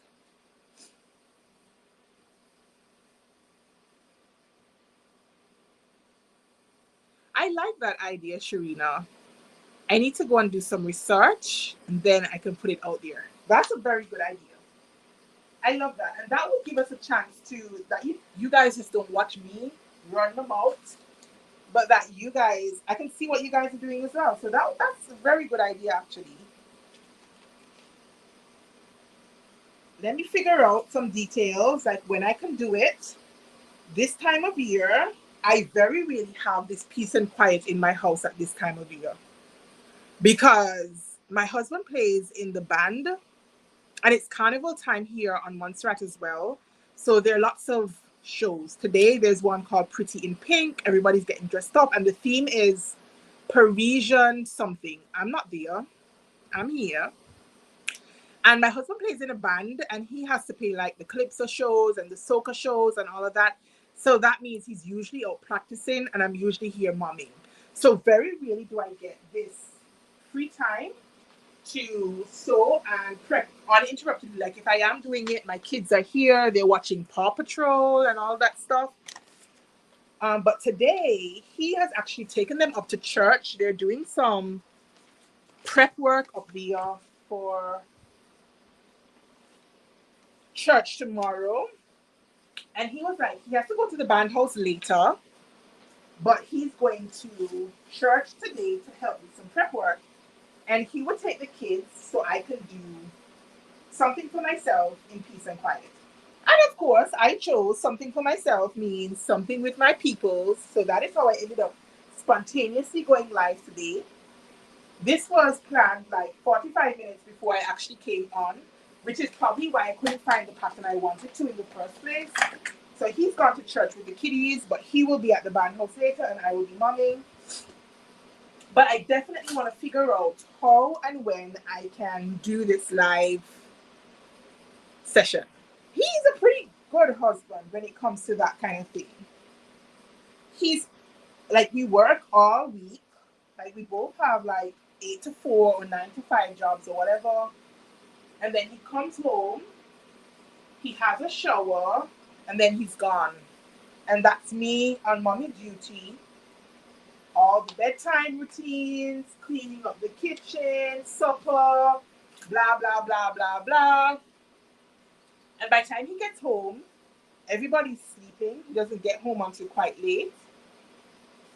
And so it's nice of him to recognize, like, when I'm burnt out. I was really, really bummed about my Vlogmas yesterday as well. So it was nice for him to, give me this opportunity to have some time to sew quietly. Because I can sew with the kids around, but then I have to stop every minute because somebody wants a snack, or Paw Patrol is in the background, or the internet is sticking. All right, lovely. Thank you so much for chilling it with us for a while. That's good. It's nice having you guys here with me on a quiet for me Saturday afternoon for me.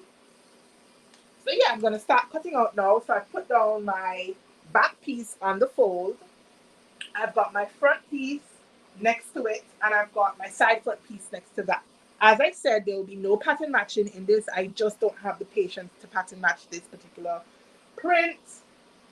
And so I haven't even checked the cutting layout, the recommended cutting layout. I very rarely do that. I don't know. That's my problem, you guys. I think I'm smarter than the people who create their patterns. So they create their patterns, they know what works, and here comes Kris, not checking cutting layouts, not checking instructions, and this is how I find myself in trouble more often than I want to admit. And I never seem to learn, but we do it anyway. So I am just doing the cutting layout as I feel, what I think will work best for me, and what will allow me to preserve as much fabric as I can so that I can make something else with the remainder of my fabric. This is going through my fabric like butter, I tell you. No snags, nothing. I'm glad I changed the blade. Very, very glad I changed the blade. Oh, this is just beautiful. I don't even have to press down very hard, you guys. It's just gliding through. Oh, the delight. If you tried rotary cutting before and it didn't work, try it again. Try it again. Change your blade, change your rotary cutter, change something. But try it again. It's great. Oh, look at that. Can you guys see the things that excite me? Oh, brilliant. Brilliant. I'm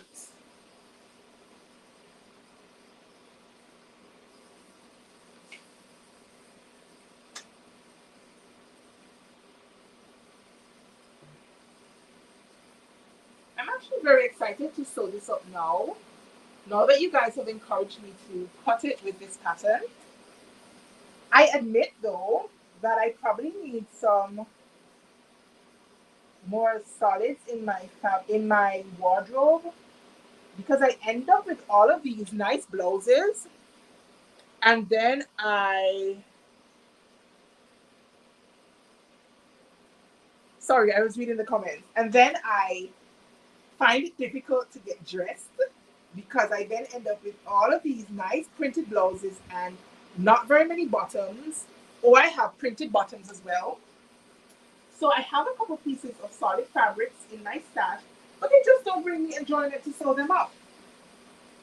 And I know it's a matter of, being practical, but if I'm not going to enjoy the process, then why should I do that? This is my hobby, and I want to enjoy it. And so, oh, look at that. Look at this, you guys. Just, oh, you can't even see. I'm just pulling the fabric away. Nothing is caught. Nothing is pulling. Oh, I love it. Love it, love it, love it, love it, love it. And especially with like shifty fabrics like this rayon. When I was prepping this fabric, I did do like starching of it. But like fabrics like this, they shift so easily. And I feel like having the rotary cutter and the cutting mat and the, what do you call it? Pattern weights. Oh, love it. Love it, love it. Now I'm just going in and putting in my notches before I move these pieces. I have not tried projector sewing for more than one reason. One, I don't have a projector. It would mean I would have to import it here to the island. And that's just more money than I have to spend right now. So I haven't looked at projector sewing. And secondly, I guess it can be done, but I don't know how to do fitting adjustments using a projector. Like the way like how I walked you guys through what I was doing. I don't know how I would do that on a projector. So I would love to know, for those of you who have projectors, how do you make your fitting adjustments? That is definitely something I want to figure out before I would make the investment to get a projector. So we've got the piece cut out. Before I move it, I know I definitely have to make some pants. I do. It does. And yes, Kimberly, the fresh blade makes a huge difference. I want to mark my dots. Now, very recently, I have been on the hunt for my, what do you call that thing? Oh, it looks like a pizza cutter. And then I put my chalk paper down and I roll it over it. What is it called? That thing. So that I can mark my dots. And I cannot find it. I cannot find it anywhere. So I am actually going to mark my dots in the very old school way, where I'm going to use a pin, stick it through my paper, and mark the points. Now, if this were like a bus dart, I would cut one of the dart legs. Tracing wheel. Oh, tracing wheel. I can't find it. I would use that. That's so much easier. But I can't find it. I don't know what I did with it. And if this was a bus dart, I would cut one of the legs. And that's so much easier to just go in and like mark it with my chalk. But this is a fish eye dart. So I'm just going to mark the points. And I'm using a friction pen. I am a big convert to friction pens as well. I love that you can put the hot iron on them and the markings disappear. This is not great when you you forget you have all your markings in and then you have to go and press a seam and then you get rid of your marking and you can't remember. I have used tailor taps before, but I've used tailor taps on my Jessica blazer and some of the blazer pattern that I was working on. I can't remember which one right now. It would probably be easier, I suppose, than trying to do this with my pen. But since I'm here, and since this is what I have right now, I am doing it the very, very old-fashioned, if this is even old-fashioned, I don't know. Wait. Putting my pin in. Oops. I'm just marking it, and I'm just marking the points, and then I'm just going to go in with my ruler and connect the dots, basically.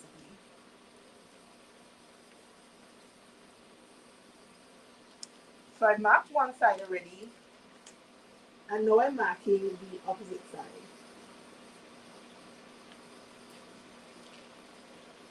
And I could have cut out all my pattern pieces first, but again, because this is rayon, when you move it, things just don't stay aligned like they, you know, like maybe if you're working with a cotton or something. And so I'm just marking in the dots right now, and then I can finish cutting out all my pattern pieces. I mean, this is not new for me anyway, because very rarely do I cut out all my pattern pieces before I start sewing. Like if I'm working on a dress, more often than not, I will cut out the tracing wheel works wonders for me too, but I just can't find it. What was I saying now? Right, so I've got my back point in.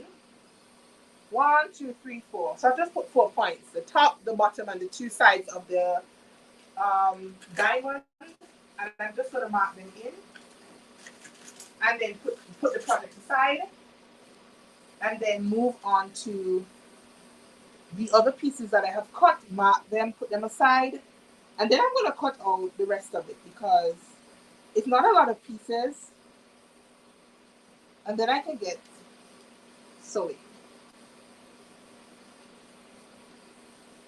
It's really nice having you guys here during the prep work, because the prep work is not the most fun part for me.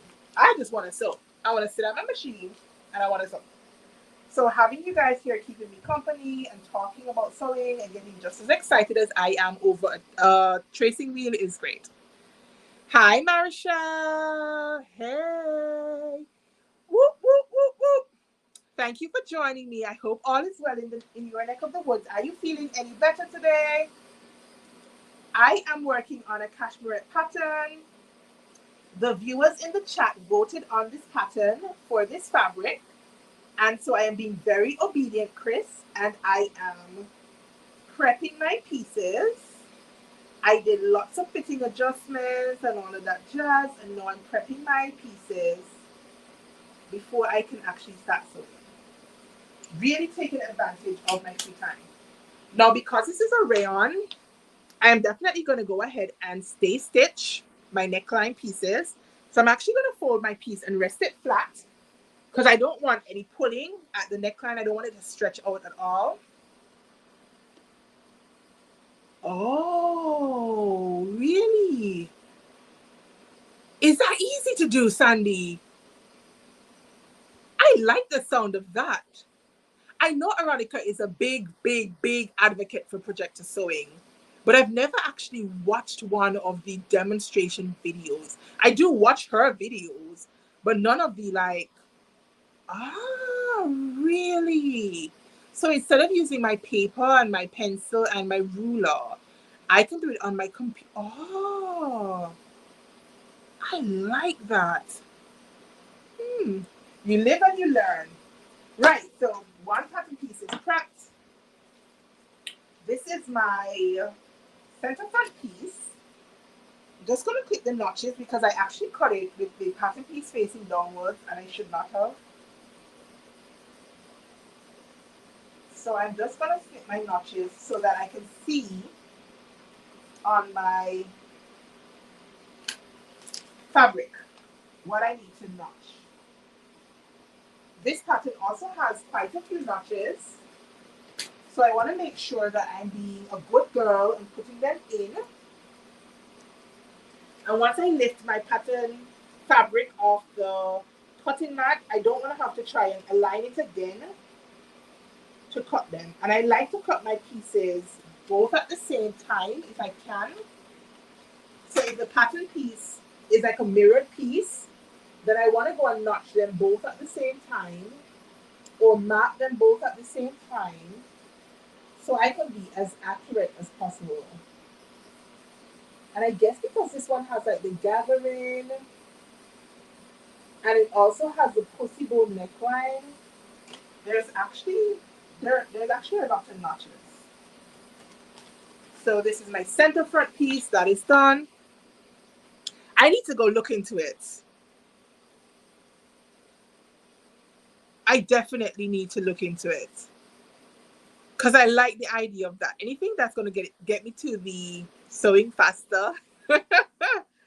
I guess once I get over that learning curve. So do you have to have like a particular type of projector?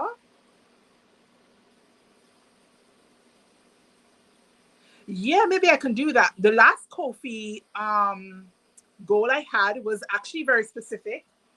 I was teaching some young girls how to sew here on the island. Sewing is not a thing here in my community. It's not a hobby. There are a couple of professional sewists who make things like the school uniforms, police officer uniforms, prison uniforms, etc.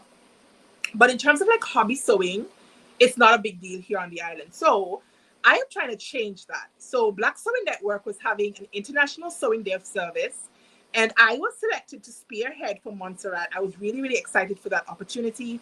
And I was teaching young girls how to sew.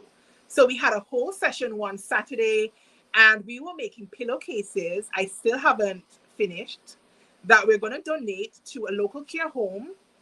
And it was just to introduce the girls to like basic sewing. So we were doing pillowcases that has like straight seams.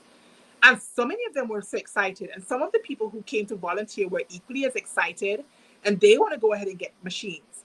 So I was raising funds specifically. So any donations I got through my Ko-fi link at all, I was using to purchase a couple of sewing machines and some notions that we could use to continue teaching.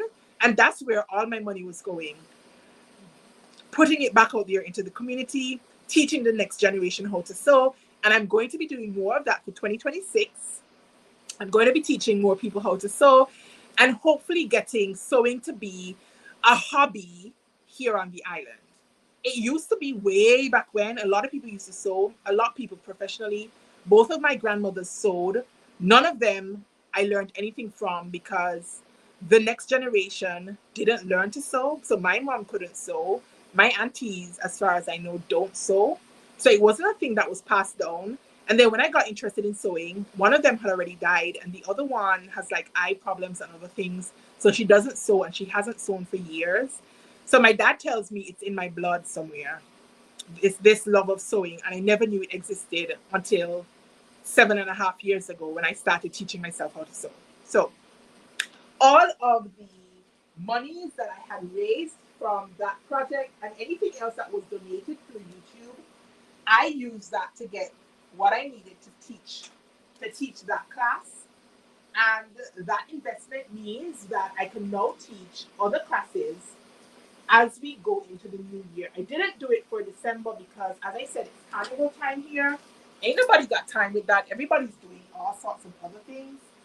And so I want to do more of it in the new year. That is definitely a goal of mine.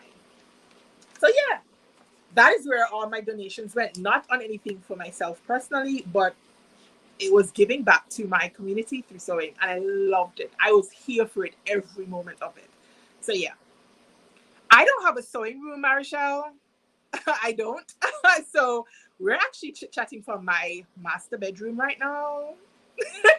So a corner of my room, I have my sewing table and one of my fabric boxes. And then near the main entrance of my house, I have my sewing machine and my serger. Then my ironing board and iron I have behind me at the moment, but I usually have them. I have a little like walk-in closet in my bathroom that goes into the walk-in closet, and I usually just pull my iron and ironing board out right there. There's a plug, so I'm just all over my house. I'm not fortunate enough to have a dedicated sewing space, which is also why I don't go live as often as I would really like to, because my kids are all over my house. And then the noise, the competing noises, and then, as I told you, Paw Patrol features very heavily in my house. So you won't be able to hear me. You'll be hearing Rubble carrying out all of their missions. So I don't get to go live as much as I would like because I just don't have a dedicated sewing space. So that's what it is. But I make what I have work.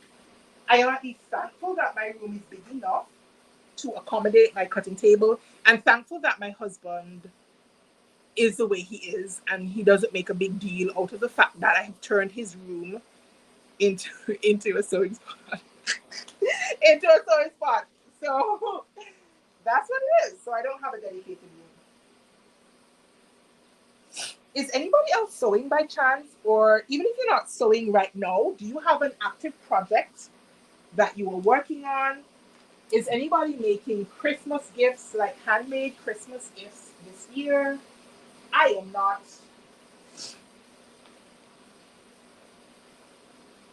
I am interested to know what projects you guys have going on or any sewing plans you have for the very near future.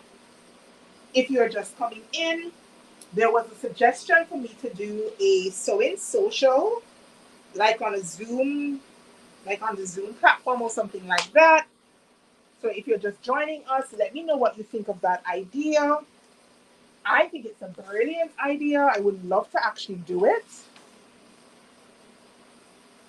Eep! Ah, I thought this, but I didn't think it through. Okay. So the necktie, I need to cut 4, and it's a big necktie. Let's see.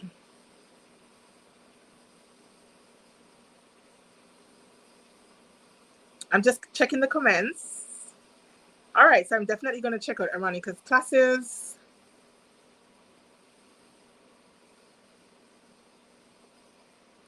Everybody's talking about projectors, Marichelle. So there's some good tips in the chat if you scroll back. A lot of people are directing us to Aronica's platform. She shares a lot about projector sewing. I'm going to check it out, so you might want to check that out as well. And yep, this is where I do my recording a lot of the times, in my room or at my sewing station. And I just kind of just move things around a little bit. And of course, we have the insects in the back, because this is the island and they come out at night and they are obnoxious. I didn't notice it at first until last year when I was doing Vlogmas. And a couple of people started asking me about background. What is that background noise? And I was like, what background noise? There's no background noise. And then I realized they were talking about the insects. I was like, oh, that! I don't even hear it. Oh, but yeah, this is where I record. Oh, that's nice to be making some gifts for the teachers. Gail is doing knit tops. I'm trying to get more into sewing knits. I've done pretty well this year, better than any previous years. Yes, the musical choir. Yes, the musical choir often wants to interrupt. All right, so I only need 1 of that. I only need 1 of that. I need 4 of this piece. This one is on the bias. No, it's not. Oh no, that's not on the bias. What am I saying? That is on the grain. I can probably squeeze this piece all the way up here. Let me see if I can get 4 necktie pieces cut out. Vogue 9050. What is 9050? Is that a dress? Oh my gosh, Carmen loves the Made for Mermaid Winnie pants. And I printed it off and I was very, very influenced by her. That's Carmen of Tag Reinvented here on YouTube. She is the founder of Black Sewing Network. And she is into the Winnie pants. And I was very influenced by her. And I bought the pattern and I sat to cut it out. And I started preparing it like a regular PDF and did not realize that it was a no-cut PDF or whatever you call those types. And I was like, wait a minute. What me do? And I was like, oh, I'm going to need to do it again. And I need to print it again. And I haven't gotten around to it. It's one of those great patterns that no trim. That's it. A no trim pattern. And so I need to go and do it again because I'm really intrigued to give that one a go because she's always singing the praises about it. And I want to see if I have any better luck fitting that than I have other pant patterns. So I definitely want to go ahead and try that one. So I've just laid down the neckline piece and I'm cutting out a mirrored pier, and then I need to cut out a second one. And because the pussy bow is going to show once you tie it up, I really need to get both of them cut out of the same fabric as in this main fabric. Otherwise, I mean, I guess if I wanted to do something, if I had like a solid blue or a green, I probably could do that for like the facing, but then it would show up when I tied the bow. So I'm not going to do that. I actually want to get both of the bows cut out of this main fabric. Man, she loves that pattern. She was doing 12 days of Vlogmas yesterday. I think she was on TikTok, so I missed it. But Lana said she was doing the winning pants. She loved that pattern. She loves it. Loves it, loves it, loves it, loves it.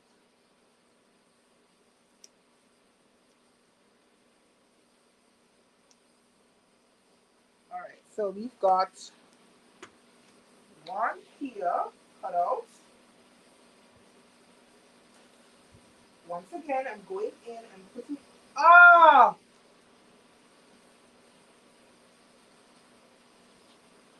fitting adjustments. When I was doing my bodice, remember I took a 1/4 inch out of my front. I need to go double check my pattern piece. And added it to the back. I didn't slice through the neckline, but the notches might need to be shifted by a 1/4 inch. It's nothing detrimental because I didn't cut through my neckline when I was making those adjustments. But I just thought about it. Maybe I'll have to go and double check once I'm done. Because this has, as I said, a lot of notches for this pattern. Thankfully, it's not the end of the world. Even if I do need to, it's going to be a matter of just remembering to move the notch. And I'm pretty sure like how it goes together anyway, it will be easy to see if the notches are not notching, if that makes any sense. But I just thought of it as I was putting in the notches in the neckband piece. So this is a neckband. I'm almost feeling like I should have done an adjustment to make the necktie even bigger because this fabric is so light and drapey. It's like Mimi G's pants. Yes, it is. The Simplicity ones with her on the cover with the purple pant. I love that. I never bought it though, but I did go and buy the Winnies because Carmen was raving about it. Marichelle, that's how it works, girl. We got to use what we have, and not everybody has a dedicated sewing space. I was talking about Carmen from CAG Reinvented or Black Sewing Network. Gail, yes, the cashmere patterns are a must check out. I'm happy I've discovered them because I had not paid any attention to them before. And then they reached out to me for a collab. And as a result of doing that collab, I now have a year's access to their club patterns. Not all of their patterns are in their club patterns, by the way, but they have 2 separate pattern sizes, a 0 to 16 and a 12 to either 30 or 32. And the size ranges are created on different body blocks, not the same block. So you can't like blend between the 0 to 16 and the 12 to 32. They're 2 completely different blocks. But they also have cup sizes up to a GH, which is fantabulous in my view. So if you wanted to look at their patterns, I have an affiliate link down below in the description box. So far, so good. I'm making good progress on most of them except the Rhinecliff dungarees. I was ranting about that earlier on in today's live, but definitely I think you could probably check them out. You definitely could check them out. I think they are. So the cup sizes are, so all of the bodice pieces for the different cup sizes are different. So it's not one piece for all the cup sizes. So the shoulder and the cup sizes are based on the high bust and full bust measurements. So definitely take a look and check them out. And if you need to do an FBA, there are tons of tutorials here on the channel for the different types of full bust adjustments. One for a normal full bust adjustment, one for princess seam full bust adjustment, one for a no dart full bust adjustment, one for a full bust adjustment that has gathers instead of darts. So there are lots of resources here on the channel. Hopefully they will help you. But if you don't want to have to do the work at all, I would definitely recommend checking out Cashmere. Another pattern company that I discovered this year and I'm obsessed with is Pattern Emporium. I'm not affiliated with them in any way. And they also have different body pieces for different cup sizes. They have labeled theirs a little bit differently, although, and I think that they are worth checking out as well. So Pattern Emporium is also a good one to check out. All right, but that being said, Gail, I think if you watch the tutorial that I did and go through it and follow the steps as I'm doing it, even if you're not great at math, I hope that I have taken enough time to explain it and go slowly that you can follow along. And it's not a lot of math to do. It's one step. And I think I went through the different sizes for the different cup sizes in my measurements video as well. I think it could help you. Others have said it has helped. So maybe just have a look and see. If it doesn't, that's fine. But there are also options. You can definitely check out Pattern Emporium and Cashmere. Definitely.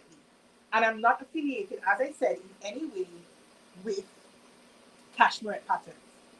Now I'm just establishing my grain line for my second neck piece. So I've got my gridded ruler out, making sure that my neckline is cut on grain. If you are new to sewing, it might come as a surprise that you can't just put your pattern pieces down and cut all willy-nilly. You actually need to, hey lovely, welcome back. You actually need to make sure that all of your pattern pieces are on grain. Otherwise, you end up with your pieces doing funny things. And it's because your fabric is not playing ball because it was not cut the way it was meant to be cut in the first place. So make sure you are putting your pieces on grain. I love to have a gridded cutting mat. I love my gridded rulers. And I love my rotary cutter and my pattern leaves. I used to just use tins from my pantry. But then I had gone and invested in some pattern weights from Raven Marine. I got purple because purple is my favorite color, even though you probably can't tell looking at my closet. I got these ones. I thought they were really, really pretty. So these ones are like lilac and then they have like gold bits and pieces in. And I love these ones. I only got a set of 3. I think she also has sets of 6, but I only got 3. And then I have these ones that feel like they have rice inside, like that kind of feeling that I use as well. And if I need more than what I have, I go to my pantry. So FBA would be a great topic for Sewing Social. All right, I'm going to add that to the list. And usually I do trace my pattern pieces, Marichelle, and I definitely do recommend that you do that, especially if you're doing something that's new to you, that you can preserve it. And if you muck it up, you can always come back and have your preserved piece. So I definitely recommend tracing. I didn't in this instance because I kind of have an idea of the adjustments that I need to do. So I've got 2 sets now of neckline pieces cut out. We're making progress, you guys. Slower than normal because we're chit-chatting. But this is an opportunity, I guess, for me to like slow down and enjoy the process because I am usually one going through like a whiz. I think I'm a fairly quick sewer, all things considering. Like when I actually have the time, I can get to the work fast enough. But I really do sometimes just need to slow down and enjoy the process. So talking to you guys is forcing me to slow down and do just that. So I've moved on. I'm now cutting out my sleeve bands, just making sure once again that they are on grain by using my ruler. It's a gridded ruler. I swear by these. I got them on Amazon. In my Amazon storefront, you'll find them. Nothing fancy, but they have grids on them, which means it makes it easy for my measuring purposes, for my adjustments, and for like putting things on grade.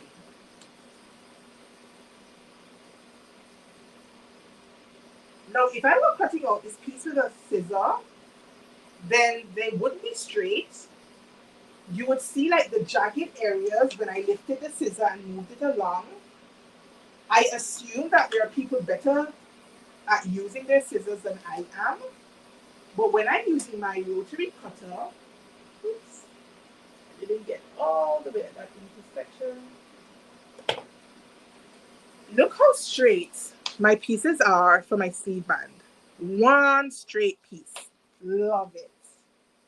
So if I have not sung praises about the rotary cutter enough, let me say again. Brilliant, brilliant, brilliant, brilliant, brilliant, brilliant. Love it. All right, so I have 3 more pieces to cut out. I need to cut out my sleeve.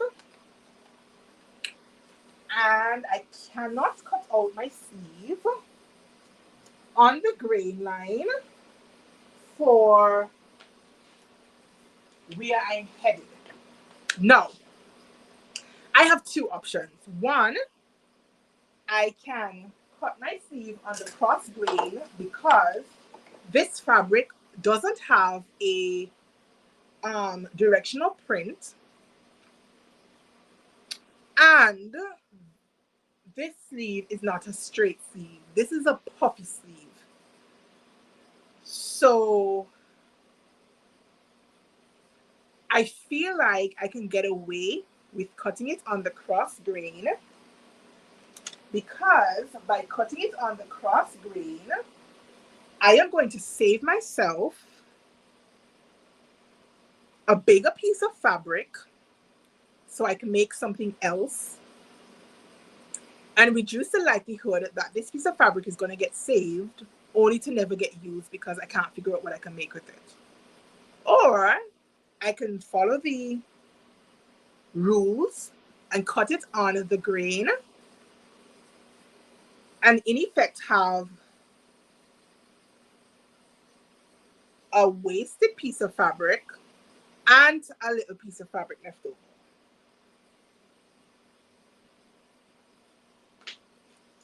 And I feel like because this is not a straight sleeve, if this was a straight sleeve, I wouldn't do that with this rayon fabric. A cotton, maybe. Rayon, probably not, if it was a straight sleeve. But it is not. It is a puff sleeve. And the print is not directional. And so, I am going to take the chance and I am going to cut my sleeve on the cross grain. Shh. Don't tell nobody. That is what I'm going to do. Wish me luck. That when I'm sewing it up, I don't regret doing what I just told you I'm going to do, but I'm going to do it. Because at the moment, preserving some more fabric is going to be very beneficial to me. So I can squeeze out something else using my leftover fabric. Otherwise, I'm going to have to use it for things like yokes or pocket linings and so on. And this fabric is just too good and too pretty to be stuck on the inside of my garment. So that's what we're going to do. Do not follow me. You go and follow the rules. But if you've been around, then you know I am a rule breaker. Usually only with some things though. There are some things that I feel are like holy grail. Like establishing your grain line is generally holy grail. Is generally do not take the chance. Otherwise you will regret it. But in this instance, and this is not the first time I've put a sleeve on the cross grain, so I am feeling confident that I'm not going to end up crying. And worst case scenario, if I do, I am now going to have enough fabric to recut the sleeves and nothing else if all else fails. But I don't think it's going to fail. I think this is going to be okay. I'm going to put my notches in. Back notches. Then there's a notch there. Another notch there. This has a lot of notches. I can't believe it. So then we've got some pleat markings. Oh, that's what creates the fullness of the sleeve. I thought it was gathered. It is not. We actually have a pleating detail, you guys. It's not gathered at all at the sleeve. So this is going to be pleated, and then the sleeve band is going to be put in. That's going to be nice. All right, so sleeves are done. Cut, and I just put a pin in it to keep them together. And then I'm just going to fold it with the paper and put it to the side. And then the last things that we have to cut out are the plackets. So the bottom placket and the hidden placket. So I'm going to do that now, and then we'll see how much fabric we have left over for me to play with to make something else in the future.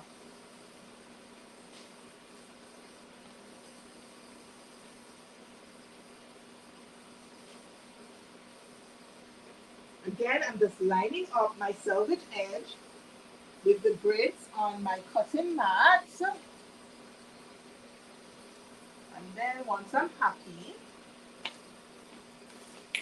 I am going to cut out, this is the covered button plackets. Ooh. Right. Just about get that in. Push all the way up here. Checking the grain line.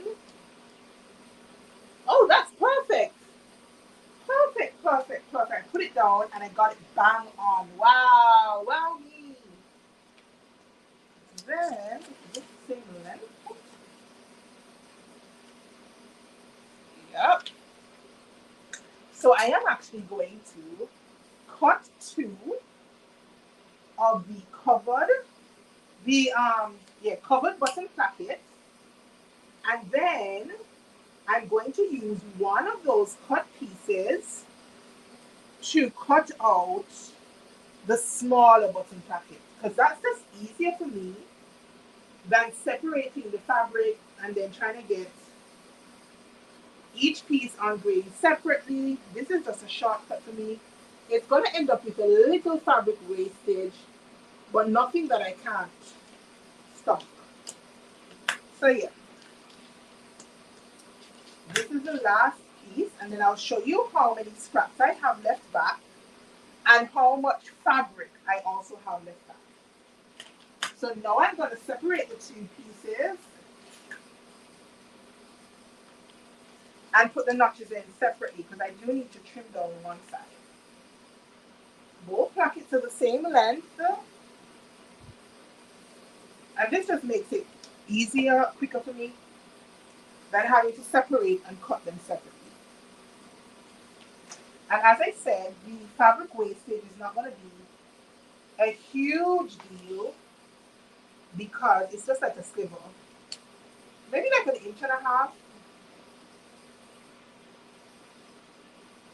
And I can save it, so in case I need a very small piece, like if I'm doing like a towel placket or something on the other leg, when I get around to it, maybe I can use it. So this is the covered button placket. Gone in, put my notches in, stuck it to my piece of paper, fold it, put it aside. And then the last piece, and because it is a rectangular piece as well, then I know that my cut edge is going to be the same as my grain line, so I don't need to worry about that. I'm just going to line it back up with one side and trim it down.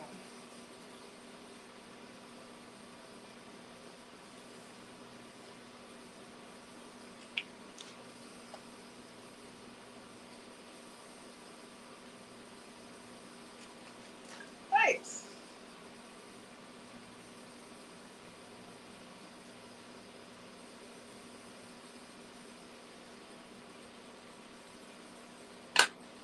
So I ended up wasting this little strip. It's not a lot. It is 2 inches. I thought it was an inch and a half, but it's 2 inches. It's not really a big deal for me. And that means I have successfully cut out all of my pattern pieces. We started with just over 3 yards of fabric. This pattern, for my size, says I need, I'm thinking it was just over 2 yards. Let's double check.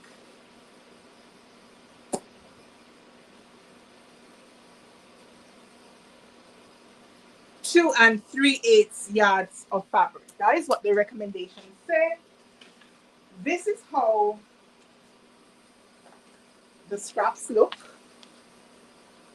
So I think I made pretty good use of my fabric. This piece I can probably get, maybe, but then they would be small pockets. But maybe I could squeeze out a pocket from that. But I'm not happy to discard those. And this is how much fabric I have left, you guys. So I'm pretty sure this is going to be closer to 1.5 yards now. Let's see.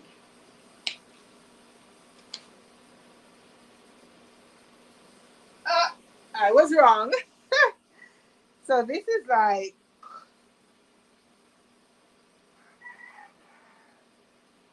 1 yard and like 7 inches at the shortest point, and then I'll have this much of fabric on the opposite side,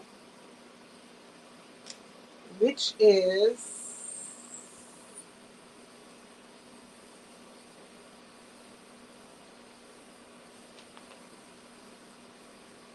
1.5 yards.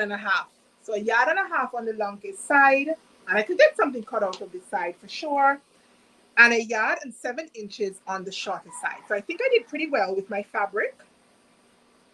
I will definitely take that. So I have this piece that I can preserve now. And now my pattern pieces are all cut out and ready to go. I think, do any of the pieces, you know what? You know, usually your pattern piece has cut 1 of fabric. Hey, April, welcome on in, girl. And then it will tell you to cut the interfacing. My placket pieces don't refer to interfacing. And I know a placket piece. Okay, so the covered button placket refers to interfacing. The regular button placket for the opposite side does not refer to interfacing, but I am going to interface it anyway. Now the covered button placket side is going to be the buttonhole side, hence the interfacing. But even the side where my buttons are going to go, this is a very, very lightweight rayon. I didn't even check to see if this was a recommended fabric type based on cashmere for this pattern. But I'm going to work it anyway. But I am going to interface both sides. That sits better with my skirt. Is there any interfacing on the necktie? Oh, yes. So there's interfacing for the necktie, interfacing for 1 button placket, but I am going to interface both button plackets. So that's the last thing that I'm going to cut out here on live. And then your girl is going to take a break. I need to have a cup of tea and find something to eat. Nancy, I don't typically do block fusing for interfacing pieces, only because I'm cheap. All right, it's not that I'm cheap, it's just that getting my hands on raw materials is very expensive because I have to order from either the US or the UK, and the exchange rate is 2.7169 to my dollar. That's for the US dollar. It's pegged at 2.7169. So it's almost 3 of my dollars to buy 1 US dollar, and that's expensive for me. And then the pound fluctuates and can be as high as $4.50 to 1 of my dollars. So when you convert that, it is expensive. And then not only do I have to buy it, I have to ship it internally So I have to pay like the American shipping to an American forwarding service, and then pay for them to forward it to me here on the island, and then pay a broker here to basically receive the goods, and then pay customs to get them out of customs and to my house. So all that to say, I have a lot of additional expenses when it comes to getting stuff. And block fusing, though it's very helpful, especially if I'm doing like a keyhole neckline and it's a small facing piece, I do it sometimes. But when I have like larger pieces to block fuse, it just ends up with too much wastage for me and too much expense. I hope that makes sense based on what I just described. Anyway, I'm not gonna bore you guys too much with that. I am gonna find my interfacing. Where's my interfacing? Oh, and then cut it up. So if I buy interfacing from Mood, for example, and it costs $20 US, $20 US is 54 Eastern Caribbean dollars, which is what I get paid in. Then I have to pay whatever Mood is charging to ship it, like within America, to a freight forwarding service. So let's say $7.99 or whatever. And then when it gets to the freight forwarding service, I have to pay to have it shipped from America to Montserrat. And then when it gets to Montserrat, in order to get it from customs, I have to pay a broker to do up the paperwork and calculate like the taxes on it. And then I have to go to the customs shed down at the port. And I have to then pay whatever the duty is to get it out. So all of that is like what costs me $20 US can end up costing me like $200 local currency or even more. And $100 US is $270 my money. So all that to say, where I can save, I try to. There are some things I can skimp on and other things I can't. And so block fusing is one of those things I don't do, generally speaking. So in addition to it taking forever to get to me, it's also expensive. So sometimes people volunteer, as it were, to like send me stuff. And I always say, well, I'm happy to receive what you're sending, but it's going to take a while to get to me here. And it's also going to cost me. It's going to cost you to send it. And it's going to cost me to get it all the way through the line and get it here to me. So I'm always very wary. Like, tell me what it is you want to send me, so I can see if it makes sense financially for you and financially for me. Because sometimes it just doesn't. So like when I'm ordering stuff, I order a lot of my stuff around like my birthday and around Black Friday. And then I don't, if I can help it, I try not to, like I never ever order one piece of fabric, ever. Because it just doesn't make sense for the shipping and stuff. So I wait until I can afford to buy a couple pieces of fabric at least. And then I place bulk orders. In terms of traveling, if I happen to travel for work or for like vacation, I definitely have to go check out spots for fabrics, notions, and so on. I definitely do that.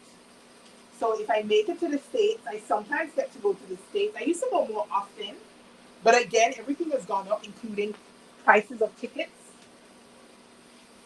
And there are no direct flights from my island to anywhere else other than Antigua and St. Martin. That's it. So I need to take a flight to one of those places and then get another flight. And the current cost of a flight from where I live to St. Martin one way is like $100 US. That's one way. And that doesn't include, like, you know, they have the taxes and stuff. And then I would have to get another flight from St. Martin to America. From St. Martin to Miami from Antigua to Miami cost me almost $900 US. on a good day. Oh gosh. Thank you so much, Gail. Yes, Marichelle. And it's even better if you want to send me a financial gift to send it to me through Ko-fi. Because through here, as I explained, even though I'm monetized, I don't actually collect any money here because the bank account information that you have to put in to get paid on YouTube, it doesn't work for my small island. So um, it's better to send it to me if you wanted to, and there's no pressure whatsoever to do so. I do sewing because I love it. I share because I love it, not because I want to get necessarily make any money off anybody or anything like that. I do appreciate it when you do, but it's always better to send it to me if you wanted to through Ko-fi as opposed to through YouTube. So yeah, I do shop sometimes when I travel.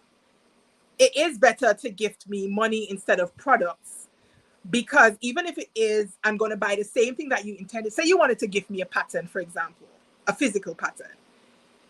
It's more beneficial for me to use the money that you send me plus any other additional monies that I have and buy a bulk of patterns so that when I ship it, I'm not shipping one pattern as opposed to have you sending me one or two patterns. I'm really hoping that makes sense.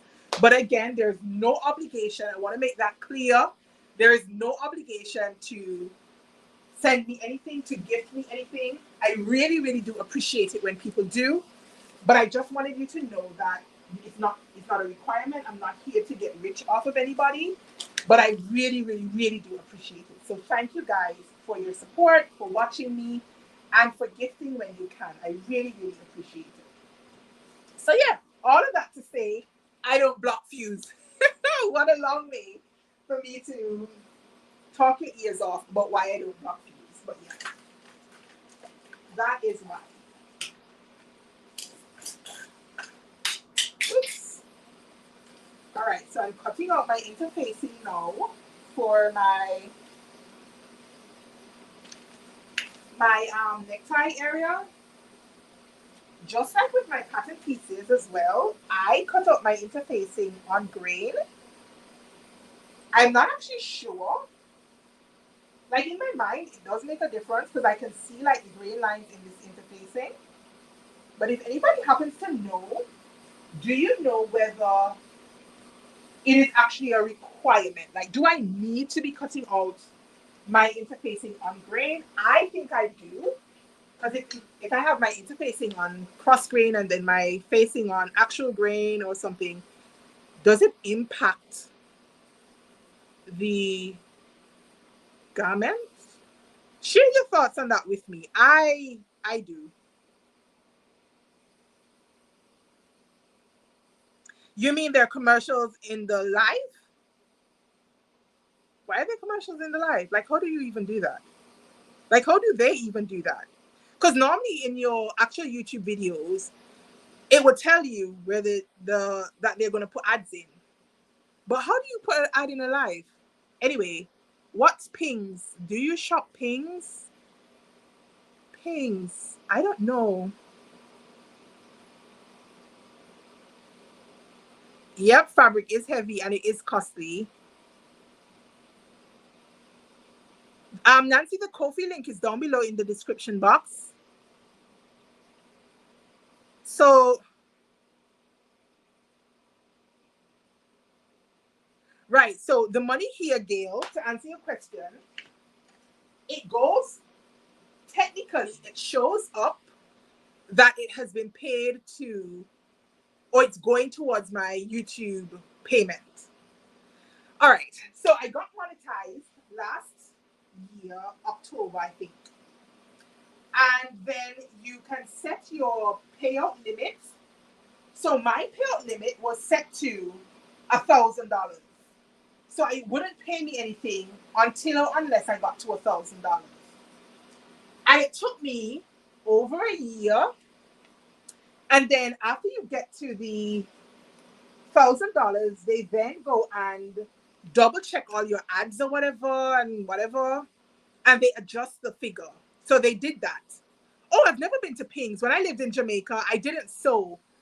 So I didn't go to Pings. I think I heard somebody else actually, know you say it, talking about that. But at the time, I didn't live there. So, anyways, the money shows in my account. And then once you get to the limit, they ask you to put in like your banking information and such. And you have to put your banking information in based on where your AdSense account is. So your AdSense account is what is linked to payments through YouTube. Now, I have a PayPal account that is a UK based PayPal account because Montserrat is a overseas territory of the United Kingdom. So I can have a UK PayPal account, but I cannot put my UK account on my AdSense because my location is Montserrat. It sucks. So the first time, which was a couple weeks ago, they went to pay out my over a year's worth of monies that I had earned on YouTube. And because of the banking structure here, they couldn't send the payout. And so I didn't get paid at all. And so what I've done, or what I'm trying to do now, is I had to close my Montserrat AdSense accounts, and then I have to go back through the entire verification process to set up a UK AdSense account based on the information that I just told you. But again, it's at the moment, it's in the process of going through their background, whatever. They have to check your address, they have to check your verification and all of these things. And it's going through the process. And so I guess I will learn soon enough whether I'm able to set up my AdSense account as a UK AdSense account based on all of my UK particulars, which I have as a British citizen, to see if I can actually get any payment through YouTube. That being said, when I closed my AdSense account for Montserrat, all of my earnings over the last year and some have gone down the drain. So anything, if I am able to open up this AdSense account based on the UK, any earnings I received in the past, I will not get because you can't transfer it from one AdSense account to another. It will mean that it will go down the drain. I won't get it. And then my earnings will then be based on my new AdSense account. And that is if I get it set up. Fingers crossed. So as I was explaining earlier, if anybody ever thought that I was here on YouTube because I wanted to get rich off other people, that is definitely not the case. It's not. So I was saying earlier, if you wanted to donate to me at any time, it's always better to do it through my Ko-fi account because then I actually get it. PayPal will take out their little fees for the transaction and I will get the remainder. So yeah. Small island living definitely does have its drawbacks, you guys. And this is just one of them. And unfortunately, it took me over a year to discover that that was what was happening because they let me set up the account. But then when it came time to actually make the payout, then they couldn't or wouldn't do it. And I've only now discovered that within the last couple of weeks. And I wish they had just let me know that up front. They do say that wherever you are, your banking information has to be based on that. But they don't say that all of the things that I just told you about transferring it and da. If they did say it, I didn't read it. Maybe I was too excited, I don't know. But I guess these are just some of the things that they don't tell you about being a creator on YouTube. And it's really, really helpful to other people. The bigger islands don't have the same issues, like Jamaica and Barbados and stuff. They don't have the same issues. But small islands definitely have a whole heap of issues. So yeah. Yep. So we will see, and I will keep you guys posted whether A, I get the new AdSense account opened, and B, whether I actually receive any payment through that AdSense account. if and when it happens, and I'm praying that it does, because it's nice to be able to earn a little bit extra through YouTube, you know, through ads and stuff, to help go back into all of the expenses that I was talking about earlier. So it's really, really nice to be able to do that through YouTube. But it's not been easy at all. At all. So I do this because I really enjoy the relationships that I'm building here on the platform and the people who support my work. And getting people to know more about my tiny island as well is beneficial for me. So yeah, that was a very long mouthful. Long.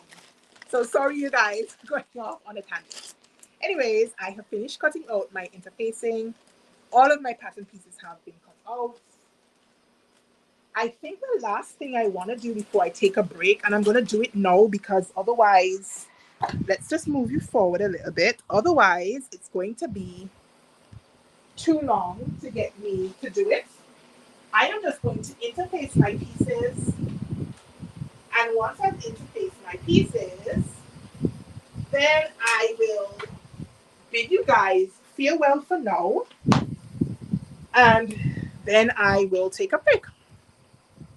So yeah, we've made very good progress, and I've been happy to have you guys here with me, chit-chatting about life and about YouTube and about sewing and about all of the other things that, you know, you don't necessarily learn unless you're having conversations with folks. And unfortunately, some of the lessons have to be learned the hard way, like what I just told you guys. And I wish I had known all of those things earlier. But hey, maybe what I shared will help somebody else who is a YouTuber, wanting to be a YouTuber, whatever. Yeah.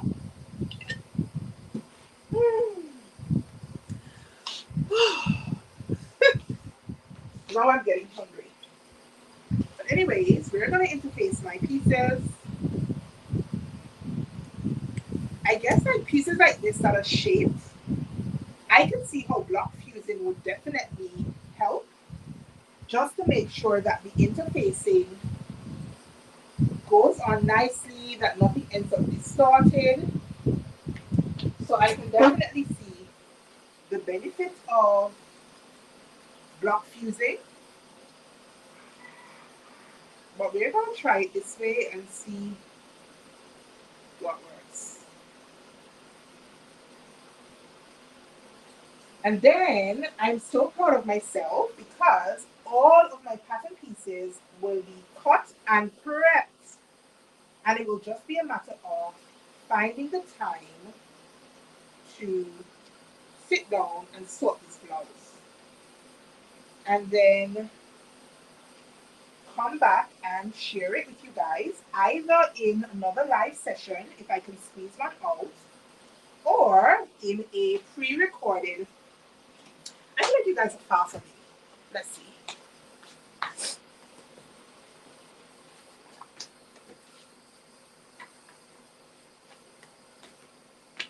Let me see if I can pull you a little closer, because I'm now at the ironing station. Right. Oops. Good thing I have my pressing cloth down. I left my fabric down and went to change the camera. Ooh, my throat feels dry, you guys. I've been talking your ears off. I'm so glad I was able to do my cookie tin today. And I'm so glad that you guys joined me for this live. Even though it was spontaneous, you didn't have lots and lots of notice. I'm so happy and thankful that you guys have spent your Saturday morning or afternoon, depending on your time zone, here with me. And I hope you guys learned something about like the fitting adjustments and the measurements that I was sharing early on. Oh, we missed the spot right to the top. I'm hoping to be back tomorrow with a new episode of Vlogmas. I'm hoping. And I've got my cookie tin. I've still got lots of different things in my cookie tin. For my cookie tin last year, I did like questions of the day, like what's your favorite fabric? Show us your fabric storage, blah blah blah. But this year I wanted to do something a little bit different. So I just thought of like sewing stuff, like sewing terms, and wrote them down and figured when I pull them from the tin, then I can decide how I want to approach the particular hot topic. So whether I'm going to be showing you something, whether I'm going to be talking about it, whether I'm going to be doing like behind the scenes, any demonstration, and so on and so forth. And so far, I think it's been going pretty good. I was really bummed about rayon though because I was looking forward to sharing with you guys about rayon because I love rayon. But I guess today we dealt with rayon. So even though our topic was measuring, I'm still hoping that, um, we were able to incorporate a little bit about rayon, and we'll see what tomorrow is. I mean, I even had thimble in my sewing tin. I'm like, I don't use a thimble. I have a thimble. I don't use a thimble. Why did I put thimble in it? And so it was interesting to figure out how I wanted to share anything at all about thimble with you guys. Now, I have used a lightweight interfacing from Mood, and it means that you can still see that this has a lot of drape and a lot of movement. And if you're new to like sewing and so on, your interfacing also makes a huge difference to your finished garment. You want to use an interfacing that is complementary to your fabric type. Now, I do have a heavier weight interfacing, but honestly, I hardly ever use it. I make a lot of projects using rayon and like poplins and so on. And even though like the poplins and the Ankara is heavier than the rayon, I feel like this interfacing from Mood just works really, really well. And I don't like my pieces to be overly stiff.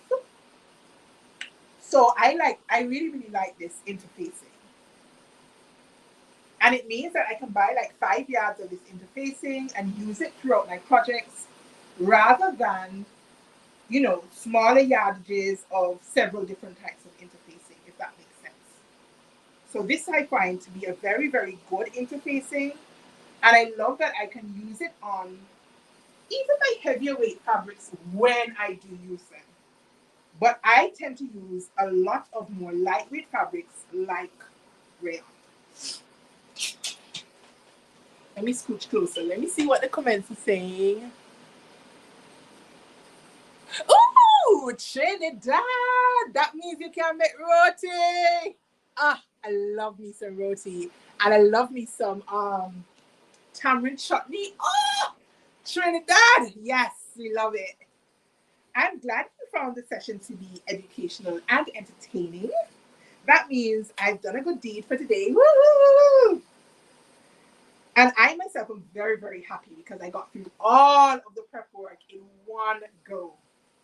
Otherwise, I probably would have started cutting out the main bodice, went to sew it up, take a break, then cut out the sleeves or the button plackets, go back to sewing, then realize I didn't do the interfacing, then come back and cut it out, and then do the interfacing, because I just prefer, I just want to get to my sewing machine. But doing it this way means that when I do sit down, then I'm going to be sitting down just to sew, which is great. Which is great for me. Does anybody here bake for Christmas? Like, do you guys bake like cakes or tarts or any desserts? Like, other than like your ham and turkey, assuming you eat any of those things, do you bake anything? Make Christmas cookies, gingerbread houses, any of those things? Let me know in the chat. My mom was a chef. And so at this time of year, her house or our house would be very aromatic, like lots going on. And she would start baking, like people would start making orders from the middle of November right the way down to the new year. No, I'm not really much of a pastry person, and I'm really not much of a sweets person. I like a sweet every now and again, but I'm more into like savory stuff. But I do enjoy a piece of black fruit cake with some custard. Oh, That was my delight at Christmas time. And not having her around now is painful every day, but it feels even more painful at Christmas time because I, I just miss that. Miss coming in and smelling the house, lots of stuff baking. And I love ham. And my brother loves ham. So she would be baking ham, and I would be eating ham as a snack, or like as sandwiches, as lunch, as dinner. Give me the ham. And it really sucks not having her around. So if anybody in the chat is missing somebody for Christmas, know that my heart is with you. Christmas will never ever be the same for me. Ever. Ever be the same. And like the first Christmas after she died, it wasn't really Christmas at all. It was rough. But it has gotten more manageable over the years, and Vlogmas was helping me with that last year. Death is the only certainty. We know it's going to happen, but it sucks.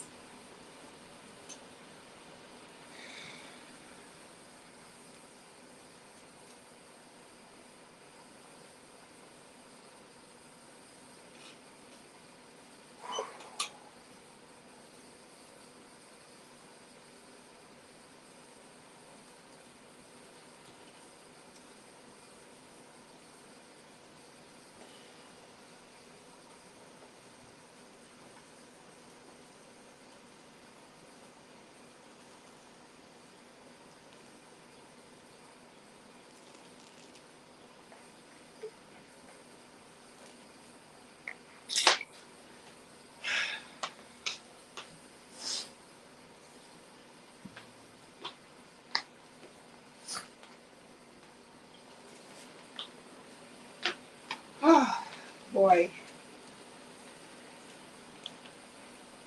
Talking about my mom always gets me so emotional. I don't know why I do it. Oh, anyways,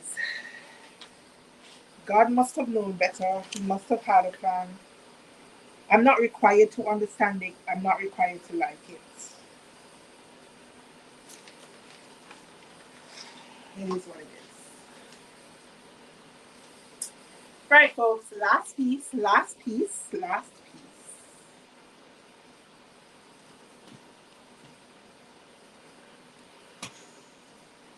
Now, a trick I like to do sometimes, because my interfacing is a little bit more stable than my rayon piece, sometimes I will put my interfacing down with the sticky side upwards, obviously, because it sits a lot nicer. And then when I put my rayon piece on top of it, I can adjust it to make sure that it is as straight as my interface piece. And then I will lightly fuse it from that side and then lift it up, turn it over, and properly fuse it from the back. So I will just kind of run my iron very gently across it, just to kind of get the bubbles stuck. Like press it down, get it fused to my rayon piece. And then when I think it's basically attached, then I will take it up, flip it over, and then fuse it properly. So that's a little trick that I have gotten around, like not being able to block fuse. And it doesn't work with everything, but it works for some things. Thank you all so much for the love in the chat. My Bernina is 7. Hold on.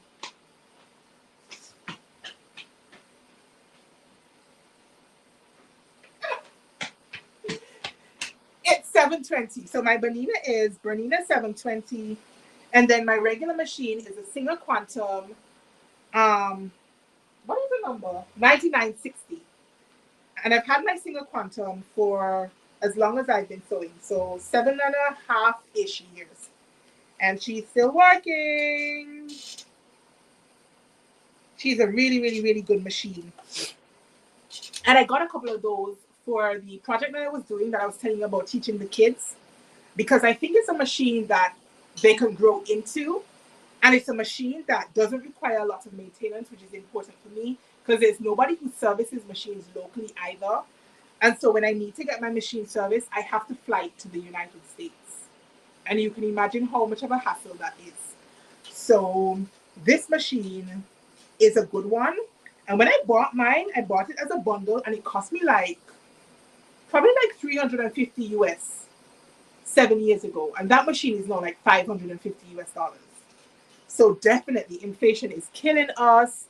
But I still was able to get one or two because, again, I know it's not something that I'm going to be needing to service every year. So even though it costs a little bit more upfront, I think over the long run, I'm probably going to get more usage out of it without it being serviced, if that makes sense. Right, so that was my last piece. Let me move this back before the steam burns my bun. Did you? Oh, do you like it? Do you love it? I mean, that's an obvious answer. Like, yes. The Quantum is a favorite. It's really, really great. Did I miss anything else? Fabric Wholesale Direct for Tricot interfacing as well. Ooh. All right, I'll check that out. Thank you so much.